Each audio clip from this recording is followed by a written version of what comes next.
बहुत बहुत स्वागत है दोस्तों आप सभी का। आज की इस वीडियो में डिस्कस करेंगे क्लास 12 हिस्ट्री की आपकी जो सेकंड बुक है भारतीय इतिहास की कुछ विषय भाग 2। तो इसी में आपका चैप्टर सेकंड अर्थात चैप्टर नंबर 6 जिसका नाम है भक्ति सूफी परंपराएं। जैसे कि आपको पता चला कि भक्ति एवं सूफी परंपराएं अर्थात इसमें भक्ति परंपरा कैसे विकसित हुई, भक्ति आंदोलन कैसे कैसे हुए, सूफी परंपरा कैसे विकसित हुई, इस्लाम धर्म कैसे विकसित हुआ। तो बेसिकली 8वीं से 18वीं शताब्दी कह सकते हो या फिर सदी कह सकते हो। तो तकरीबन 1000 साल के दौरान जो भक्ति सूफी परंपराएं रही हैं, इनको हम इस वीडियो में डिस्कस करने वाले हैं। और ये पूरा का पूरा चैप्टर आपका एससीपी बेस्ड है और इस पूरे ही चैप्टर को एक ही बार में हम कंप्लीट यहाँ पे समझने वाले हैं। वीडियो आपकी मिनिमम 1 घंटे की बनेगी, तो अच्छे से देखना। पूरा का पूरा चैप्टर आपका यहाँ पे अच्छे से कंप्लीट एक्सप्लेनेशन आपको समझा दी जाएगी। ठीक है, फिर भी इस वीडियो को देखने के बाद कोई डाउट क्वेरी क्वेश्चन रह जाता है तो आप हमें इंस्टाग्राम पे मैसेज कर सकते हो। ये हमारी इंस्टाग्राम की आईडी है। ठीक है बच्चों। और अगर आपको इंपॉर्टेंट पीडीएफ नोट्स डाउनलोड करने हैं तो आप हमारा टेलीग्राम ग्रुप ज्वाइन कर सकते हो। डिस्क्रिप्शन बॉक्स में लिंक दिया होगा या फिर आप सर्च कर सकते हो टेलीग्राम पे जाना और लिखना है जीएसके 12 क्लास और इस तरीके से आप उसमें ज्वाइन हो जाओ। तो चलिए इस चैप्टर की शुरुआत करते हैं। ये तो हो गया हमारा वीडियो का इंट्रोडक्शन। तो सबसे पहले यहाँ पे आपका जो बुक में एक इम्पॉर्टेंट टॉपिक है जो कि दिया हुआ है धार्मिक विश्वासों और आचरणों की गंगा जमुनी बनावट। बेसिकली ये एक पॉइंट का यहाँ पे बेसिकली हम ये कह सकते हैं भूमिका है एक तरीके से। तो इस काल में, किस काल में, 8वीं से 18वीं शताब्दी में, इस काल की सबसे प्रमुख विशेषता ये रही साहित्य और मूर्ति कला में अनेक तरह के देवी देवता के आगमन के साथ विभिन्न देवताओं की विभिन्न रूपों की आराधना की। अर्थात ये जो 8 से 18वीं सदी रही है, ये 1000 साल का जो समय रहा है, इसमें बहुत सारे साहित्य, बहुत सारी मूर्ति कला, बहुत सारे विभिन्न देवताओं के आगमन हुए। ठीक है, बहुत सारी पूजा प्रणालियां यहाँ पे विकसित हुई, बहुत सारे धर्म यहाँ पे और ज्यादा विकसित हुए, कुछ और ज्यादा मजबूत हुए। तो वही सारी चीजें आपको इसमें बताई गई हैं। ठीक है, अब यहाँ पे पूजा प्रणालियां यानी कि जो पूजा प्रणालियां थी उनका समन्वय यहाँ पे किस तरीके से होता है उसको समझो। तो बेसिकली इतिहासकार जो है वो ये मानते हैं कि उपमहाद्वीप में अनेक धार्मिक विचारधाराएं और पूजा पद्धतियां। अर्थात जब हम पूजा प्रणालियों की बात करते हैं यानी कि पूजा करने के तरीके एवं हर एक जगह पे अलग अलग जो थे उसके बारे में, तो इतिहासकार क्या कहते हैं कि पूरे उपमहाद्वीप में बहुत सी पूजा पद्धतियां हुआ करती। यहाँ पे मुख्यतः सबसे पहले ब्राह्मणीय विचारधारा की बात की गई है। तो ब्राह्मणीय विचारधारा के अकॉर्डिंग क्या क्या कहा गया है, तो इसमें यह कहा गया ब्राह्मणीय विचारधारा जो थी इसका प्रसार जो है वो पौराणिक ग्रंथों की रचना से हुआ, जिसका संकलन और परीक्षण भी किया गया। इससे ब्राह्मणीय विचारधारा तेजी से फैली। तो यानी कि ये जो धार्मिक विचारधाराएं रही हैं इनमें से सबसे पहली कौन सी आती है, ब्राह्मणीय विचारधारा। और जो ब्राह्मणीय विचारधारा है इसका प्रसार कैसे हुआ, तो जितने भी पौराणिक ग्रंथ हैं इनकी रचना के द्वारा, इनके संकलन के द्वारा, इनके परीक्षण के द्वारा और लोगों को ज्ञान पहुंचा। साथ ही साथ ये जो ग्रंथ हुआ करते थे ये बहुत ही सरल और संस्कृत भाषा में थे। और ये जो 8 से 18वीं सदी रही है ना, इसके बीच में ये जो ग्रंथ थे ब्राह्मणीय ग्रंथ, इनके ज्ञान को शूद्र एवं महिला दोनों के द्वारा ग्रहण कर लिया जाता है। जैसा कि आपने चैप्टर नंबर 3 में पढ़ा होगा, बंधुत्व जाति तथा वर्ग, फर्स्ट बुक का, उसमें बताया हुआ था कि ब्राह्मणीय विचारधारा जो थी उसमें शूद्र और महिलाओं को कभी भी पौराणिक ग्रंथ, मंत्र, इन सभी को सुनने की आजादी नहीं थी। लेकिन ये जो 8 से 18वीं सदी रही है इसमें ब्राह्मणी विचारधारा के अकॉर्डिंग ये सब चीजें यहाँ पे बदल गई। ठीक है, इस काल में स्त्री, शूद्र, अन्य सामाजिक वर्गों एवं संस्थाओं को ब्राह्मणीय विचारधारा आचरण को अपनाने की इजाजत मिल गई थी। तो पूजा प्रणालियों के समन्वय में सबसे पहला आप यहाँ पे पॉइंट क्या लिखोगे, ब्राह्मणीय विचारधारा। ठीक है, अब इसी में दूसरा पॉइंट आता है महान और लघु परंपराएं। तो महान परंपराएं क्या हैं और लघु परंपराएं क्या हैं, तो सबसे पहले समझो महान के बारे में। तो महान परंपराएं वे परंपराएं होती हैं जो किसानों के द्वारा, मतलब किसान के द्वारा ऐसे कर्मकांड, ऐसे सिद्धांतों का अनुकरण किया जाए। अर्थात जितने भी किसान होते हैं वो कुछ ऐसे तौर तरीके, कुछ ऐसे सिद्धांत, कुछ ऐसे रीति रिवाज को अपनाते हैं जो कि समाज के उच्च, शक्तिशाली, अभिजात या फिर जो पुरोहित वर्ग होते हैं उनके द्वारा अपनाया जाए। यानी कि एक तरीके से किसान जो है वो अपने से ऊंचे तबके के लोगों की नकल करते हैं। इसी को हम कहते हैं महान परंपरा। और लघु परंपरा क्या होती है, ये महान परंपरा के अतिरिक्त कुछ इसमें लोकाचार आ जाते हैं। तो ये लोकाचार क्या होते हैं ये तो आपकी बुक में नहीं बताएगा, बस ये वर्ड याद रखना कि लघु में क्या आ जाएंगे, इस महान परंपरा के अतिरिक्त कुछ लोकाचार यहाँ पे ऐड किए जाते हैं। अब आपके दिमाग में क्वेश्चन आएगा कि आखिर ये जो महान और लघु परंपराएं हैं इसका यहाँ पे नामकरण किसने किया होगा। तो नामकरण के संबंध में इसका नाम आता है, एक समाजशास्त्री हैं रॉबर्ट रेडफील्ड। ये कुछ आपको भारत के विभाजन से संबंधित नहीं लग रहा है, रेडक्लिफ लाइन के बारे में इस तरीके से, तो इसी तरीके से याद रख लेना, रॉबर्ट रेडफील्ड। इन्होंने भारत देश में सामाजिक परिवर्तन की प्रक्रिया का एक गहन विश्लेषण किया। तब इन्होंने जाके कहा कि भारत में मुख्यतः दो तरीके की परंपराएं यहाँ पे अपनाई जाती हैं, एक है महान और दूसरी है लघु परंपरा। ठीक है, महान परंपराएं क्या हैं और लघु परंपराएं क्या हैं, कंप्लीटली छोटा सा टॉपिक है, आई होप आपको समझ में आ गया। ठीक है, आगे चलते हैं। तो सबसे पहले हमने क्या देखा है, यहाँ पे ब्राह्मणीय विचारधारा देख ली, उसके बाद हमने महान और लघु परंपराएं जो है ये देख लिया हमने सेकंड पार्ट में। आगे देखते हैं। अब यहाँ पे अगला जो है वो आ जाता है देवी पूजा के बारे में। ठीक है, तो देवी पूजा अर्थात यानी कि देवियों की पूजा होगी। तो सिंपली यहाँ पे ये कहा जाता है कि देवी की पूजा सिंदूर से पोते गए पत्थर के रूप में की जाती थी। अर्थात एक पत्थर की मूर्ति होती है, उस पर बहुत सारा सिंदूर लगा देते हैं, मतलब एक तरीके से डाल देते हैं और एक तरीके से पोत देते हैं। ठीक है, तो उनकी पूजा इस तरीके से की जाती है। ठीक है, देवियों को मुख्यतः देवताओं की पत्नी के रूप में पूजा जाता था। अर्थात जैसे कि हम बात करते हैं भगवान विष्णु की पत्नी लक्ष्मी जी, भगवान शिव की पत्नी पार्वती, तो ऐसी जो देव थे उन देवों की पत्नियों की जो पूजा है वो सिंदूर से पोते गए पत्थर के रूप में होती थी, जिन्हें किसकी संज्ञा मिली, मुख्य देवों की पत्नी। अब यहाँ पे बात आ जाती है देवी की ये जो आराधना पद्धति है, अर्थात देवी को जिस सिंदूर से पोत के उनकी पूजा की जाती थी, उन्हें मुख्य देवताओं की पत्नी कहा गया। ये जो इनकी पूजा की पद्धति है ये क्या कहलाती है, इसे कहते हैं तांत्रिक पद्धति।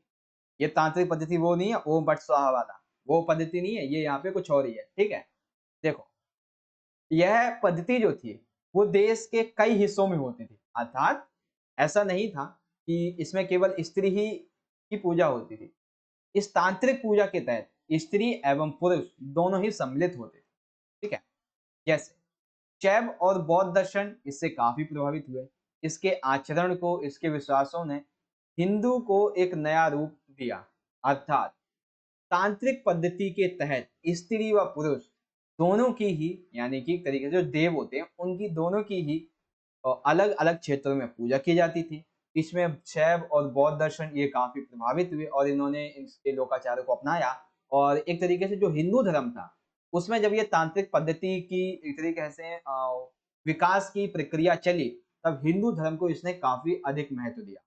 ठीक है, तो देवी पूजा कैसे होती थी, तांत्रिक पद्धति क्या थी, आई होप आपको समझ में आ गया होगा। ठीक है, अगला देखते हैं। अब यहाँ पे बेसिकली ये आ जाता है कि चलो मानते हैं तांत्रिक पूजा, तांत्रिक पद्धति यहाँ पे विकसित हुई, तो तांत्रिक पद्धति बेसिकली ये वैदिक परिपाटी से काफी भिन्न थी। तो यहाँ पे एक क्वेश्चन आएगा कि तांत्रिक पद्धति और वैदिक पद्धति इनके बीच में क्या विवाद रहा था। चलिए अब विवाद को समझ। देखो, तो बेसिकली वैदिक काल, अभी हम किसकी बात कर रहे हैं, 8 से 18वीं की, उससे पहले इसका जो वैदिक काल रहा था। ठीक है, वैदिक काल में बेसिकली इंद्र, अग्नि, सोम ये मुख्य देवता हुआ करते थे। लेकिन ये जो काल आया जब देवी की आराधना पद्धति की शुरुआत हुई, तब ये गॉड हो गए, अर्थात इनका महत्व जो था वो कम होता चला गया। इवन अब इन्हें बहुत कम लोग जानते थे, क्योंकि अब विष्णु, शिव, उनकी पत्नियां एवं उनके 10-10 अवतार, उनकी पूजा यहाँ पे विकसित हो गई थी। तो अग्नि, इंद्र, सोम ऐसे मुख्य देवता जो वैदिक काल में काफी अहम थे, वो अब इस काल में गॉड हो गए, यानी कि उनका महत्व घट गया। वैदिक काल में क्या होता था कि साहित्य एवं मूर्ति कला इसको अहम रूप दिया जाता था और इसका विकास भी तेजी से होता था। लेकिन वर्तमान में इस वैदिक काल की ये जो साहित्य और मूर्ति कला है, इसके बारे में हमें कोई भी साक्ष्य, कोई भी निरूपण नहीं मिलता है। तो देवी पूजा के तहत ये कहा जाता है कि वैदिक काल के देव सभी गॉड हो चुके हैं, कोई उनका महत्व नहीं है। दूसरा, वैदिक काल के साहित्य एवं मूर्ति कला इनके भी हमें कोई यहाँ पे साक्ष्य नहीं मिलते हैं, वो उनका भी निरूपण नहीं। अब देखो, ये कौन कहते हैं, ये कहते हैं तांत्रिक पद्धति के। ठीक है, ये कहते हैं तांत्रिक पद्धति के लोग। अब वैदिक परिपाटी के लोग जो हैं वो क्या कहते हैं, वो ये कहते हैं वे ऐसे आचार यानी कि ऐसे पूजा पद्धति, ऐसे विचारों की निंदा करते हैं जिसमें ईश्वर की उपासना मंत्रों के उच्चारण के साथ यज्ञों से संपादन से परे थे। अर्थात वैदिक परिपाटी के लोग क्या करते थे, जब यज्ञ वगैरह करते थे तो क्या करते थे, मंत्रों का उच्चारण करते थे, यज्ञ किया करते थे, लेकिन ऐसा दैविक पूजा में नहीं होता है। तो ये क्या कहते हैं कि ये एक तरीके से सही नहीं है, हम इसकी निंदा करते हैं। साथ ही साथ इनका ये भी कहना है कि तांत्रिक आराधना के लोग जो है वो वैदिक सत्ता अर्थात वैदिक काल में जो सत्ता रही थी उसकी अवहेलना यहाँ पे करते हैं। यह भक्त अपने इष्ट देव विष्णु या शिव को कोई भी कई बार सर्वोच्च प्रक्षेपित करते हैं। अर्थात ये जो तांत्रिक आराधना के लोग हैं ये विष्णु और शिव को कई बार बहुत ही ज्यादा अधिक महत्व देने की बात करते हैं। साथ ही साथ अन्य परंपराओं जैसे कि बौद्ध अथवा जैन धर्म में भी संबंध अक्सर तनावपूर्ण हो जाते हैं। अर्थात इस पूरे ही चीज को समझने के लिए आपको क्या करना होगा, थोड़ा ध्यान से समझो।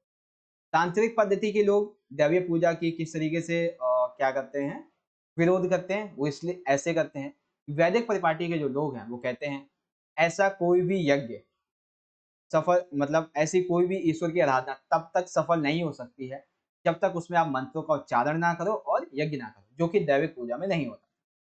ये हो गया।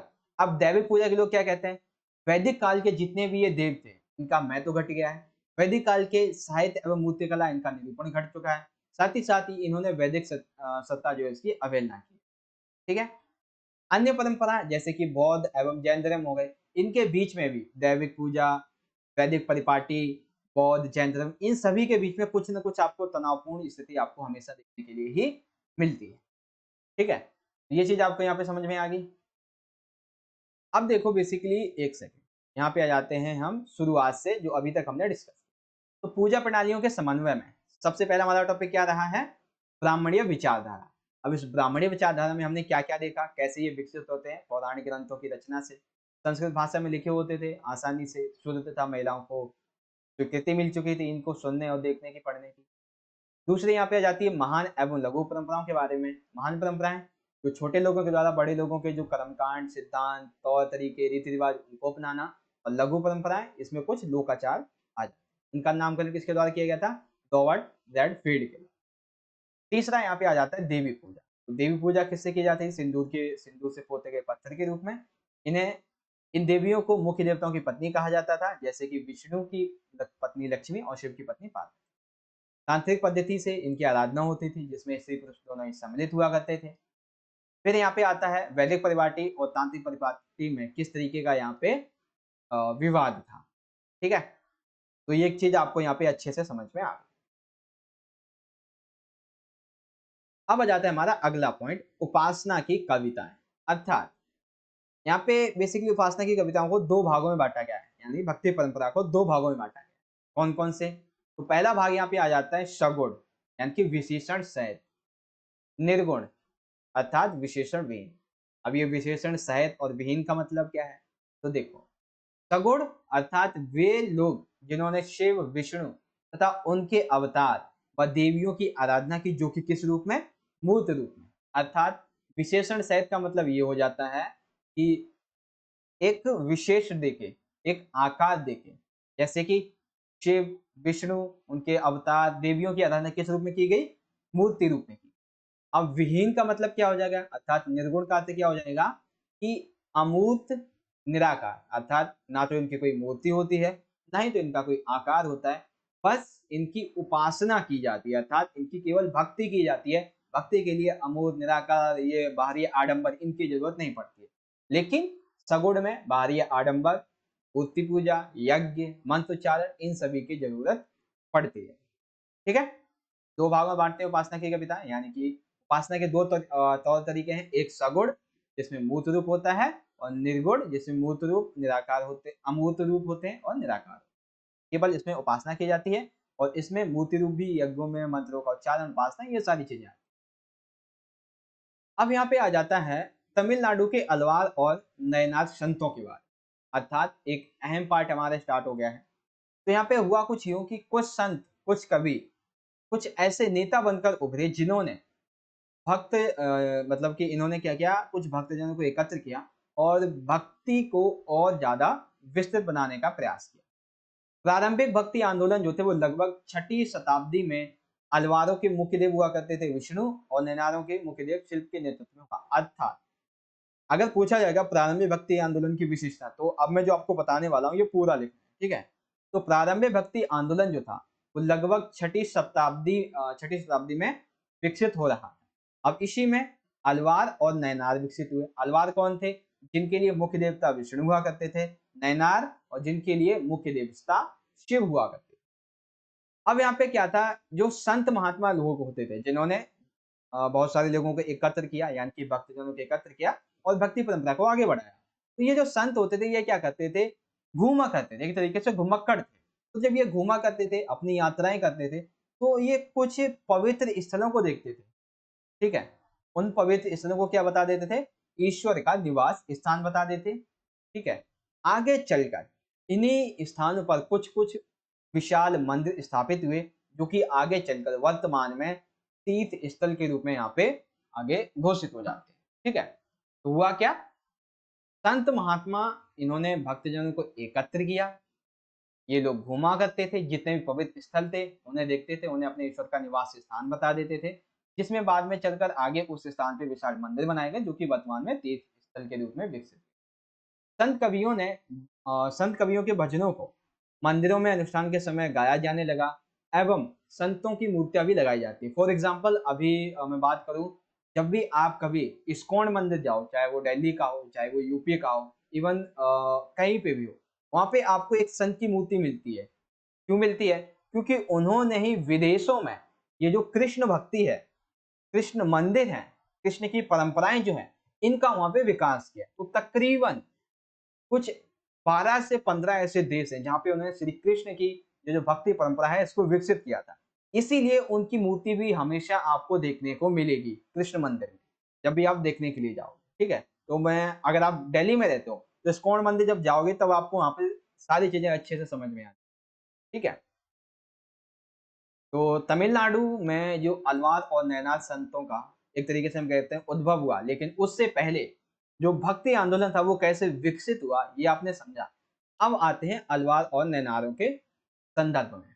तो देखो, अलवार और नैनारों का जाति के प्रति दृष्टिकोण क्या था। तो हमने ये तो देख लिया, अलवार जो थे वो विष्णु के भक्त थे, नैनार किसके, शिव के भक्त थे। अब इनका जाति के प्रति क्या दृष्टिकोण, तो बेसिकली तो इन्होंने क्या किया था, अलवार और नैनार संतों ने, कि ब्राह्मणीय जो व्यवस्था थी एवं जो जाति प्रथा की इनकी व्यवस्था थी, जाति के नाम पे भेदभाव, 4 वर्णों का ये जो इन्होंने एक तरीके से ढोंग रचाया था, ठीक है, उनकी ये अवहेलना करते हैं, उनका ये विरोध करते हैं। साथ ही साथ अब आपके दिमाग क्वेश्चन ये आएगा कि हम ये कैसे कह सकते हैं कि ये ब्राह्मणी व्यवस्था और जाति प्रथा का विरोध करते थे, क्योंकि अलवार और नैनार संत जो थे वो कोई भी बन सकता था, चाहे वो ब्राह्मण हो, किसान हो, शिल्पकार हो, निम्न जाति का, अस्पृश्य जाति का राजा, कोई भी हो, यानी कि हर एक समुदाय के लोग इसमें आ सकते थे। तो इस आधार पे हम ये कह सकते हैं कि इन्होंने ब्राह्मणीय व्यवस्था की जो जातीय व्यवस्था है एवं अन्य जो इनकी विचारधारा है उनका विरोध किया था। साथ ही साथ अलवार और नैनार संतों की जो रचनाएं हैं उनको वेदों जितना महत्वपूर्ण दिया गया, अर्थात जितना महत्व ब्राह्मणों के वेदों को मिला है उतना ही इनकी रचनाओं को भी मिला है। फॉर एग्जाम्पल यहाँ पे बताया जाता है, अलवार संतों का एक मुख्य संकलन है जो कि है नल ईरा दिव्य प्रबंधम। इसका वर्णन हमें तमिल वेद के रूप में है। अर्थात आप ये जो जाति के प्रति दृष्टिकोण है इससे प्रभावित होकर ये चीज देख सकते हो कि इनके जो रचनाएं हैं, जैसे कि इनकी एक रचना है नल ईरा द्रव्य प्रबंधम, तो इनकी इस रचना को एक वेद के रूप में संकलित किया गया। कौन सा वेद? एक तमिल वेद के रूप में। यानी कि अलवार और नैनार संतों को भी ब्राह्मणों जितना ही उनकी रचनाओं को महत्व दिया गया, ठीक है। जाति के प्रति क्या दृष्टिकोण है इनका, इन्होंने एक तरीके से क्या कहते हैं, विरोध किया, अवहेलना की है, ठीक है। और इनकी रचनाओं को कितना महत्व मिलता है ये हमने देखा। अब यहाँ पे अगला आ जाता है अलवार और नैनार संत। तो इसमें स्त्री भक्त की हम बात करने वाले हैं। स्त्री भक्त दो ही हैं, सबसे पहली अलवार स्त्री भक्त अंडाल, ठीक है, अर्थात ये विष्णु की प्रेयसी थी।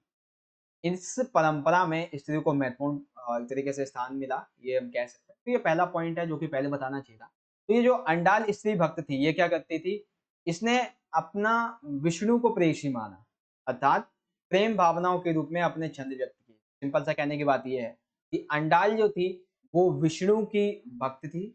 इसने विष्णु से संबंधित कुछ अपनी रचना, अपने गायन लिखे और उनको छंदों में व्यक्त किया, ठीक है। इसके जो भक्ति गीत थे वो व्यापक स्तर पे गाए जाने लगे और वर्तमान में भी गाए जाते हैं। आप यूट्यूब पे सर्च करके देख सकते हो। मैंने भी देखा था इस बारे में कि अंडाल इस वक्त के कुछ गायन, तो आप देखोगे बहुत पुराने साल वीडियोस मिलेंगे, उनको देखना, आपको अच्छे से समझ में आएगा, ठीक है। फिर यहाँ पे दूसरी स्त्री भक्त आती है नयनार स्त्री भक्त। तो एक हमने अलवार देख ली और एक है नयनार, जिसका जिसका नाम था करिइक्कल अमया। क्या नाम है? करिइक्कल अमया। तो इन्होंने क्या किया था, इन्होंने घोर तपस्या का मार्ग अपनाया, ठीक है। इनके बारे में कुछ ज्यादा है नहीं वैसे तो, बस नाम ही दिया हुआ है और ये बताया गया कि इन्होंने घोर तपस्या का मार्ग अपनाया, बस। ये दोनों ही स्त्रियां जो भी, या फिर अन्य स्त्रियां जो ये संत बनी, स्त्री भक्त बनी, इन्होंने पितृ सत्तात्मकता को चुनौती दी, अर्थात इन्होंने पितृ सत्तात्मकता यानी कि संपत्ति पर पिता का अधिकार, जो भी चीज पिता और पुत्र के बीच में संबंध को दर्शाती है, जिसमें स्त्रियों को अहम योगदान नहीं मिलता है, उसका इन्होंने विरोध किया है, उसको ये चुनौती देती है, ठीक है। तो अलवार स्त्री भक्त, नैनार स्त्री भक्त, अलवार अंडाल और नैनार करिकाल अमया, ये दोनों ही आपको समझ में आ गई होंगी, ठीक है। अब यहाँ पे ये आ जाता है कि भक्ति संत और राज्य के बीच में संबंध क्या अच्छे रहे होंगे, क्योंकि देखो एक तो भक्ति संत हो गए और एक राज्य, तो क्या कभी इन दोनों के बीच में कोई विवाद हुआ, कोई झगड़ा हुआ, या फिर संबंध अच्छे रहे? तो कैसे संबंध रहे इसे समझो। सबसे पहला, नयनार हो गए या अलवार चंद हो गए, ये बेसिकली वेलाल्लर कृषकों के द्वारा सम्मानित होते थे, इसलिए हम ये कह सकते हैं कि शासक उनका समर्थन प्राप्त करना, अर्थात इसे हम जो है एक दूसरे पॉइंट में इस रूप में भी कह सकते हैं कि भक्ति संत दक्षिण भारत के कृषक समाज के द्वारा सम्मानित होते थे, जिसके कारण राज्य इनका समर्थन प्राप्त करना चाहते थे, क्योंकि अगर उन्हें कृषकों का जो एक तरह कहते हैं वोट बैंक तो नहीं था उस टाइम पे, हाँ ये कह सकते हैं अगर उन्हें कृषकों का समर्थन प्राप्त करना है तो वो क्या करते थे, इन भक्ति संतों का समर्थन प्राप्त करना चाहते थे। एवं भक्ति संत भी राज्यों से अनुदान, अर्थात कि कुछ दान की उम्मीद किया करते, ठीक है। आपको समझ में आ गया? तो भक्ति संत का जो संबंध है वो कैसा था, एक तरीके से हम कह सकते हैं अच्छे थे, क्योंकि वो उनका समर्थन प्राप्त करना चाहते थे। अब इन्होंने इनके लिए कुछ कार्य भी किए। फॉर एग्जाम्पल, चोल शासक 1993, सॉरी 9 से 13वीं शताब्दी, मुझे ये 1913 लगा था बेसिकली, लेकिन ये 9वीं से 13वीं शताब्दी है, ठीक है। तो इन्होंने क्या किया, इन्होंने ब्राह्मण और भक्ति परंपरा को समर्थन दिया, यानी कि उन्हें विकसित करने के लिए बहुत सारे कार्य किए। साथ ही साथ उन्होंने भगवान विष्णु एवं शिव के अवतारों की एवं मूल रूप से इनकी भी मंदिरों के इनके निर्माण करवाए, उनमें इनकी मूर्तियां रखवाई। साथ ही साथ कुछ भक्ति संतों की जो मूर्तियां हैं वो भी इन्होंने रखवाई, जैसे चोल सम्राट के द्वारा मंदिर का निर्माण, जैसे कि चिदम्बरम, तंजावुर, गंगेकोड़ा चोलपुरम, इसमें शिव की कांसे की मूर्ति की स्थापना की गई। कांसा उस टाइम के लिए काफी एक अहम धातु होता था, एक महत्वपूर्ण धातु होती थी, महंगी धातु होती थी उस टाइम के अकॉर्डिंग, ठीक है। तो चोल सम्राट के द्वारा कई मंदिर बनवाए गए, जैसे कि चिदम्बरम, तंजावुर, गंगेकोड़ा चोलपुरम, ठीक है। चोल सम्राटों के द्वारा उनका जब समर्थन प्राप्त करना चाहा, तब इन्होंने क्या किया, संत कवियों के जो गीत थे, जो उनके छंद हुआ करते थे, इनको गायन एवं उनकी पुनर्रचना करवाना शुरुआत की, ताकि लोगों तक वो अधिक मात्रा में पहुंच सके। तो हम ये कह सकते हैं कि भक्ति और राज्यों के संबंध काफी अच्छे रहे होंगे, ठीक है। अब यहाँ पे एक दो पॉइंट और आ जाते हैं। इनके जो भजन थे, एक तो गायन शुरू करवाया, रचना शुरू करवाई तथा इनका संग्रह एक ग्रंथ में करने का इन्होंने जिम्मा उठाया, ठीक है। चोल सम्राट के द्वारा शैव भजन, इनका गायन मंदिरों में प्रचलित करवाया गया। लगभग देखो, अब ये तो आपको समझ में आ गया यहाँ तक कि किस तरीके से भक्ति संतों के राज्यों के साथ में संबंध अच्छे थे, समझ में आया। उसके बाद 1945 की ईस्वी में एक हमें अभिलेख मिला है, इतिहासकारों को एक अभिलेख मिला है। उसके अकॉर्डिंग चोल सम्राट के एक शासक थे जिनका नाम था प्रांतक प्रथम। क्या नाम था चोल सम्राट का पहला शासक? प्रांतक प्रथम। इन्होंने अपार संबदर और सुंदरार की जो प्रतिमा है वो शिव मंदिर में स्थापित करवाई, क्योंकि ये उस समय के काफी प्रचलित भक्ति संत हुआ करते थे। ठीक है, तो ये हैं भक्ति संतों के साथ राज्यों के संबंध, जिसमें हम इजीली तरीके से ये कह सकते हैं कि हाँ भाई, ये पूरी तरीके से सही थे, यानी कि इनके संबंध काफी अच्छे।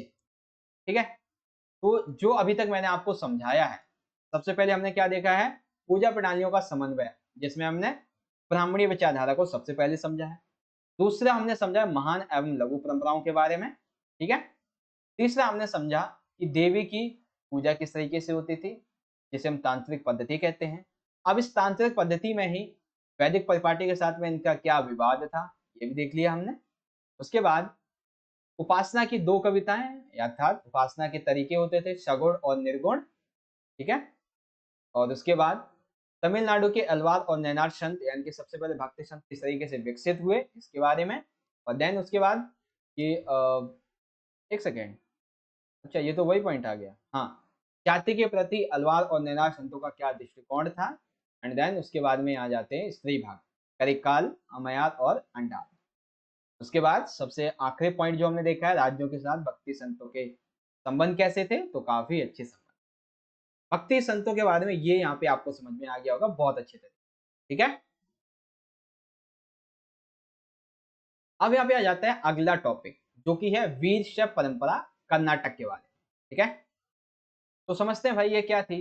तो 12वीं शताब्दी में कर्नाटक में एक नया आंदोलन का उद्भव हुआ, जिसका नेतृत्व वासवन्ना नामक एक ब्राह्मण के द्वारा किया गया। वासवन्ना कौन था? ये चालुक्य राजा के दरबार के एक मंत्री थे। तो हम सिंपल सा क्या कह देंगे, 12वीं शताब्दी में कर्नाटक में एक नया आंदोलन का उद्भव हुआ, जिसका नेतृत्व वासवन्ना नामक व्यक्ति ने किया। अब इसके जो अनुयायी थे वो दो तरह के अनुयायी थे, एक तो वीरशैव कहलाए और एक कहलाए लिंगायत। वीरशैव जो शिव के वीर कहलाते थे, लिंगायत जिन्होंने लिंग धारण करने वाले। ठीक है, लिंगायत लिंग धारण करने वाले।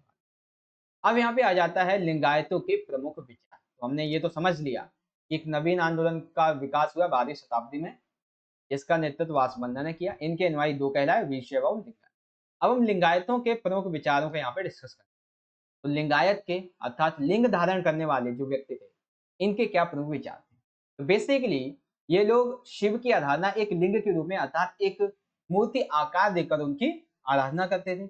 इनका ऐसा मानना था कि जब भी किसी व्यक्ति की या फिर जो हमारे भक्ति संत हैं उनकी मृत्यु होती है, तो उस उपरांत जो व्यक्ति है उनकी मृत्यु के पश्चात वो उनका पुनर्जन्म नहीं होता है। क्यों? क्योंकि वो पुनः शिव में लीन हो जाते हैं। अर्थात इसीलिए वो न ब्राह्मणीय जो श्राद्ध संस्कार है इसकी अवहेलना करते हुए, यानी कि जलाने की बजाय मृतकों को दफनाया करते थे, ताकि उनकी आत्मा जो है वो शेष शरीर भगवान शिव के साथ में लीन हो जाएगी और दोबारा से पुनर्जन्म नहीं होगा। लेकिन ब्राह्मणी विचारधारा में क्या होता था? श्राद्ध संस्कार अर्थात उनका जला के श्राद्ध किया जाता था। जातीय अवधारणा में कुछ समुदायों को दूषित होने की बात की अवहेलना करते हैं। अर्थात लिंगायत जो है ये कहते हैं कि ब्राह्मणों ने जो एक श्राद्ध संस्कार की अपनी पद्धति चला रखी है, हम उसकी अवहेलना करते हैं। दूसरा, इन्होंने कहा ब्राह्मण जो है वो ये कहते हैं कि कुछ समुदाय दूषित होते हैं। ठीक है, तो ये कहते हैं कि ऐसा नहीं है, ये लोग सभी समुदायों को अनुयायी बनाते थे। अर्थात लिंगायत जो है वो सिंपल सी बात ये कहते हैं कि हर एक व्यक्ति हमारा अनुयायी बन सकता। ठीक है, ब्राह्मणीय जो पुनर्जन्म का सिद्धांत है इस पर भी इन्होंने प्रश्न उठाया है। के बाद धर्मशास्त्रों में वयस्क विवाह, विधवा पुनर्विवाह इनको अस्वीकार किया गया, लेकिन लिंगायतों ने इन्हें मान्यता प्रदान की। तो हम सिंपल सा ये कह देंगे लिंगायतों के प्रमुख विचार में शिव की आराधना लिंग के रूप में क्या करते थे, एक मूर्त आकार के रूप में करते थे। इनका मानना था जो लोग हैं उनकी मृत्यु के पश्चात वो शिव में लीन हो जाते हैं, अर्थात पुनर्जन्म नहीं होता। ये लोग अपने मृतकों को विधि पूर्वक दफनाते थे। ठीक है, अब बात करते हैं ब्राह्मणों के बारे में, इनके क्या विचार। तो इन्होंने ब्राह्मणों के द्वारा बताए गए जो श्राद्ध संस्कार है इसको नहीं माना, इसकी अवहेलना की। इन्होंने ब्राह्मणीय पुनर्जन्म के जो सिद्धांत है इसके प्रति चिन्ह लगाया। साथ ही साथ ब्राह्मणों ने कुछ समुदायों को दूषित होने की बात कही है, उसको भी ये नकारते हैं। साथ ही साथ ये भी कहते हैं कि जो वयस्क विवाह और विधवा पुनर्विवाह जो ब्राह्मणों ने इसे अस्वीकार किया, उनके अनुसार सही नहीं है, इसको भी इन्होंने मान्यता प्रदान की। एक तरीके से पूरी तरह से ब्राह्मणों से विपरीत इन्होंने किया है। ठीक है, तो लिंगायतों के प्रमुख विचार क्या है, कंप्लीट आपको यहाँ पे ये समझ में आ गया। ठीक है, अगला टॉपिक आ जाता है हमारा यहाँ पे उत्तरी भारत में धार्मिक उफान। ठीक है, कैसा धार्मिक उफान भाई, देखो विष्णु और शिव ऐसे देवताओं की उपासना मंदिर में की जाती थी। यह मंदिर शासकों की सहायता से निर्मित किए जाते थे। अर्थात बेसिकली जितने भी विष्णु शिव इनके अवतार भी हो गए, तो इनकी भी जो उपासना थी वो कहाँ की जाती थी, मंदिरों में। और इन मंदिरों का निर्माण किसके द्वारा किया गया था, शासकों के द्वारा।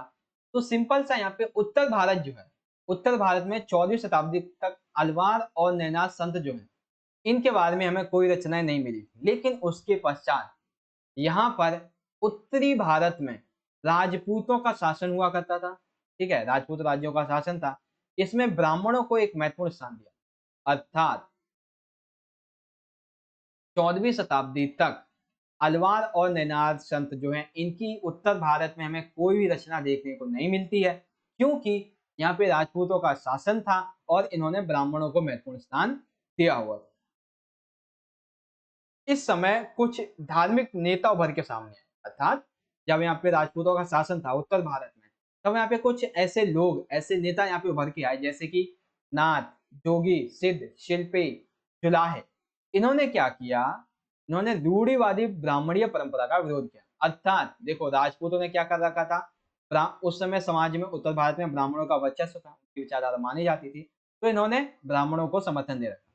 ठीक है, लेकिन इनका विरोध करने के लिए कुछ नए धार्मिक नेता उभरे। इन्होंने ब्राह्मणीय परंपरा का विरोध करना शुरू किया। इन्होंने ब्राह्मणीय पुनर्जन्म के सिद्धांत पर प्रश्न चिन्ह लगाया। अनेक नए धार्मिक नेताओं ने वेदों की सत्ता को चुनौती दी। इनके द्वारा अपने विचार आम लोगों तक आम भाषा में रखे गए। साथ ही साथ नवीन धार्मिक नेता जो थे, वो हालांकि लोकप्रिय जरूर थे, लेकिन प्रश्न हासिल करने में काफी सफल नहीं हुए। अर्थात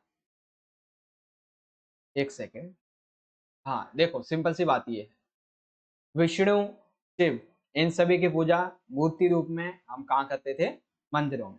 ठीक है, 13वीं 14वीं शताब्दी के लगभग हम कह सकते हैं 14वीं शताब्दी के आसपास अलवार और नैनार संतों की में रचनाएं नहीं मिलती हैं, क्योंकि इस समय उत्तरी भारत में राजपूतों का शासन था एवं इन्होंने ब्राह्मणों को महत्वपूर्ण स्थान दे रखा था, क्योंकि उनका वर्चस्व समाज में ज्यादा था। अब यहाँ पे इस ब्राह्मणीय विचारधारा के विरोध के लिए कुछ धार्मिक नेता उभरे, जिन्होंने ब्राह्मणीय रूढ़िवादी परंपरा का विरोध किया। साथ ही साथ उनकी जो परंपरा है, एक पुनर्जन्म के सिद्धांत, इस पर भी प्रश्न चिन्ह लगाया और इन्होंने वेदों की जो अवहेलना है वो उनको भी चुनौती दी है। साथ ही साथ ये भी कहा गया है कि ये जो नए धार्मिक नेता उभरे थे, जिन्होंने ब्राह्मणीय परंपरा का विरोध किया था, ये समाज में लोकप्रिय जरूर हो रहे थे, लेकिन इनको राजा के द्वारा कोई भी प्रशंसा हासिल नहीं हो रहा था। ठीक है, तो इसके बाद यहाँ पे क्या हुआ कि ब्राह्मणीय विचारधारा एक तरीके से हम कह सकते हैं खत्म होने लगी। और फिर यहाँ पे 13वीं शताब्दी में तुर्कों के द्वारा दिल्ली सल्तनत की स्थापना की गई तथा भारत में इस्लाम का प्रवेश। तो हम ये कह सकते हैं 13वीं और 14वीं शताब्दी के आसपास जब इस्लाम धर्म का यहाँ पे प्रवेश होता है, उससे पहले यहाँ पे ब्राह्मणों का राजपूतों के साथ में संबंध काफी अच्छा होता है, ब्राह्मणों का विरोध किया जा रहा होता है। और फिर इसी बीच यहाँ पे तुर्कों का आगमन होता है, जिन्होंने दिल्ली सल्तनत की स्थापना की और इस्लाम धर्म में प्रवेश स्टार्ट। तो उत्तरी भारत में जो धार्मिक तूफान रहा है, के बारे में आपको समझ में आ गया।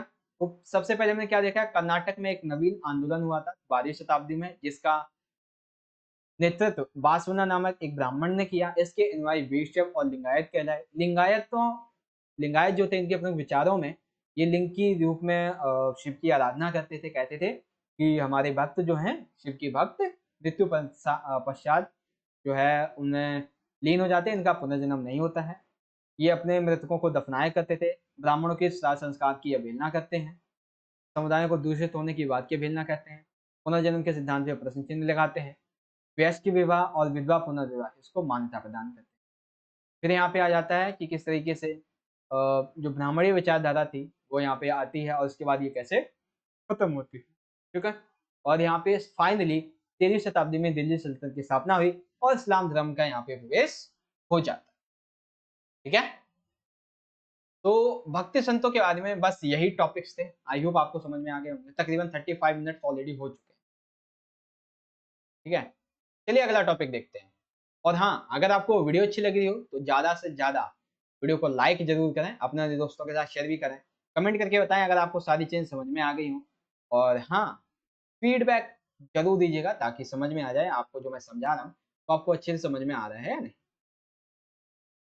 दूसरे टॉपिक की काफ़ी इम्पोर्टेंट है, जो कि है दुशाले के नए ताने वाले, अर्थात इस्लामी परंपराएं। तो इस्लामी परंपराओं में हम सबसे पहले समझेंगे शासकों एवं शासितों के धार्मिक विश्वास, अर्थात शासक और जो शासक के द्वारा शासित थे, जिन पर राज्य किया जाता था, उनके धार्मिक विश्वासों के बारे में। तो लगभग 711 ईस्वी में मोहम्मद बिन कासिम नाम का एक सेनापति था, अरब सेनापति। इसने सिंध क्षेत्र पर हमला किया और उसे जीतकर अपने खलीफा क्षेत्र में शामिल कर लिया। और उसके पश्चात धीरे धीरे ये विकसित होने लगा। तब 13वीं शताब्दी में तुर्कों और अफगानों ने मिलकर दिल्ली सल्तनत की नींव रखी और इस प्रकार इस्लाम धर्म का यहाँ पे उदय हो। धीरे धीरे ये जो दिल्ली सल्तनत थी इसकी सीमा दक्कन और अन्य क्षेत्रों तक भी बढ़ती गई। बहुत से क्षेत्र जो थे वो शासक के द्वारा स्वीकृत धर्म जो था उसको अपनाया करते थे और यह स्थिति 16वीं शताब्दी तक चलती रही। अर्थात उदय कैसे होता है? उदय के लिए सबसे पहले 711 ईस्वी में मोहम्मद बिन कासिम क्या करता है, सिंध पे आक्रमण करता है, उसको जीत लेता है, खलीफा क्षेत्र में उसे मिला देता है।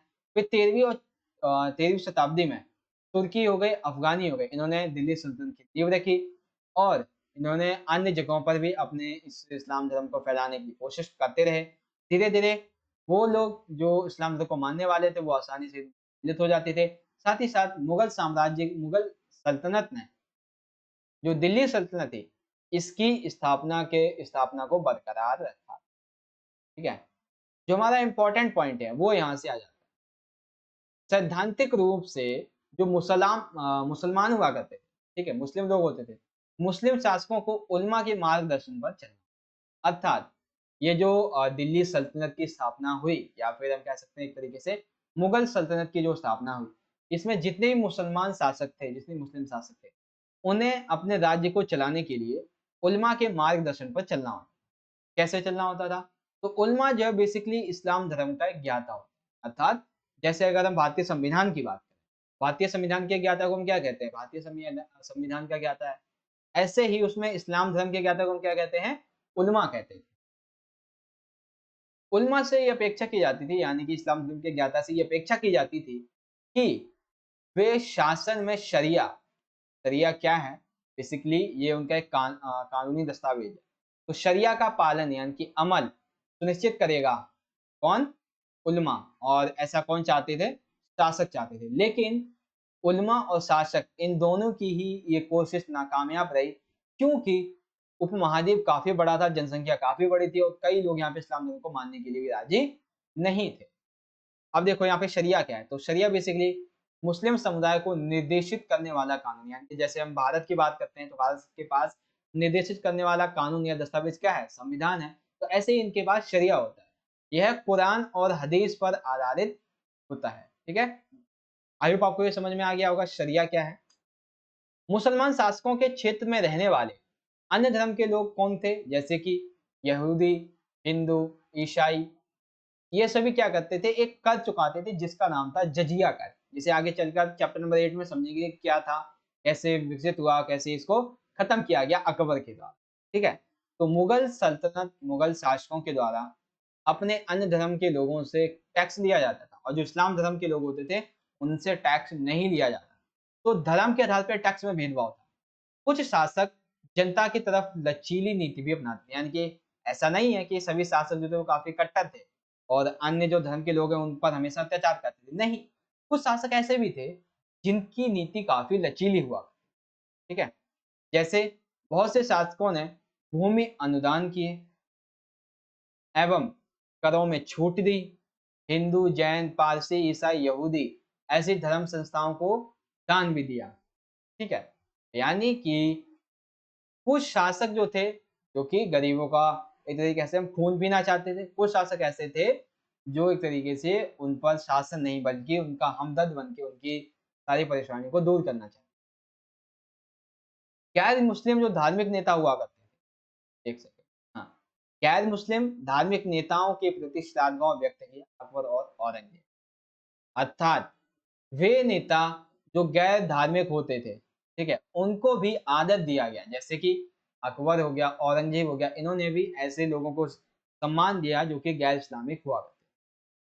तो शासक एवं शासितों के जो धार्मिक विश्वास है, इसमें सबसे पहले किस तरीके से ये स्थापित होता है ये आपने समझी, मुगल सल्तनत की स्थापना कैसे होती है ये आपने समझी, और उसके बाद यहाँ पे संबंध एक तरीके से हम कह सकते हैं कैसे होते हैं उलमा और राज्य के बारे में, और किस तरीके से विकसित हो रहे होते हैं। आई होप आपको ये चीज समझ में आ गई। ठीक है,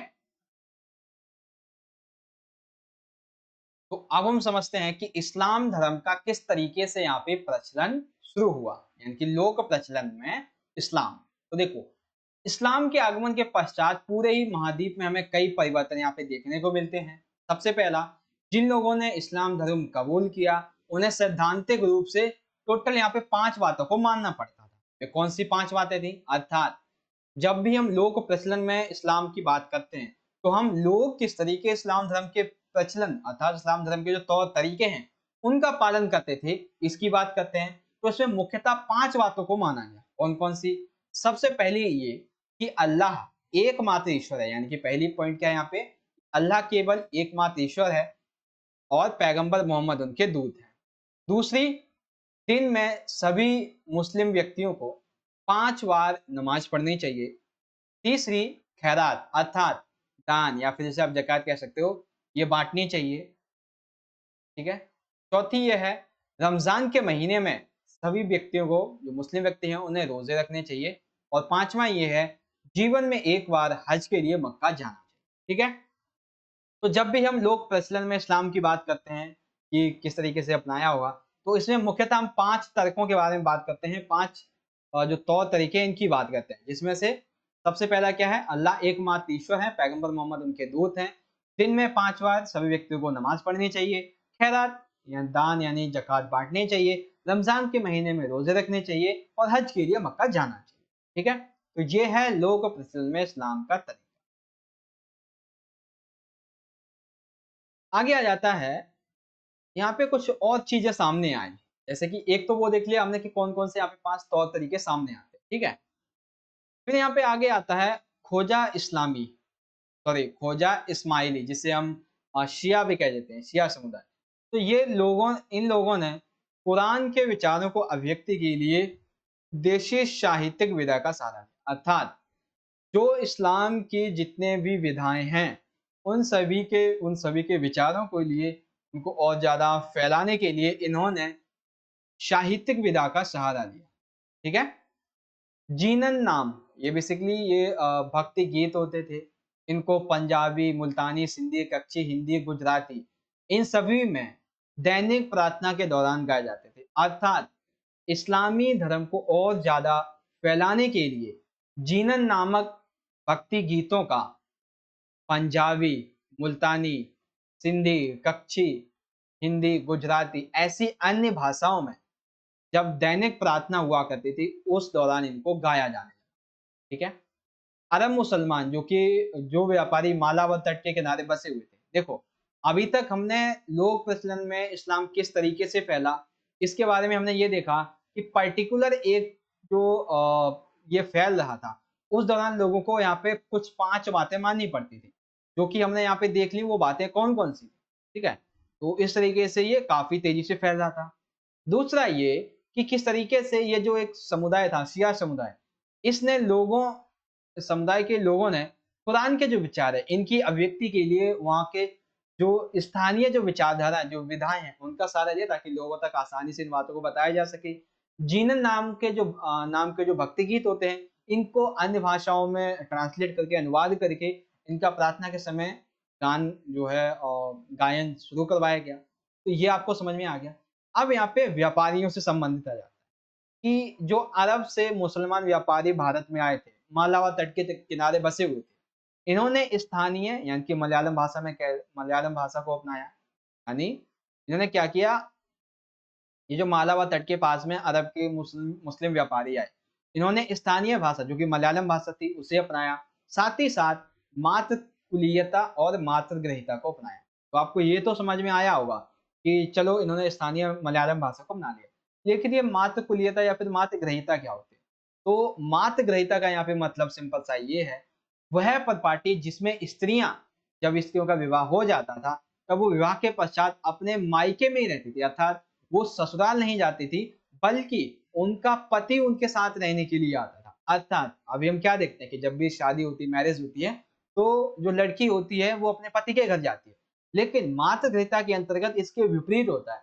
लड़की अपने घर पे ही रहेगी शादी के पश्चात, जो पति होगा वो आएगा अपनी ससुराल में रहने के लिए, यानी कि अपनी पत्नी के घर पे रहने के लिए।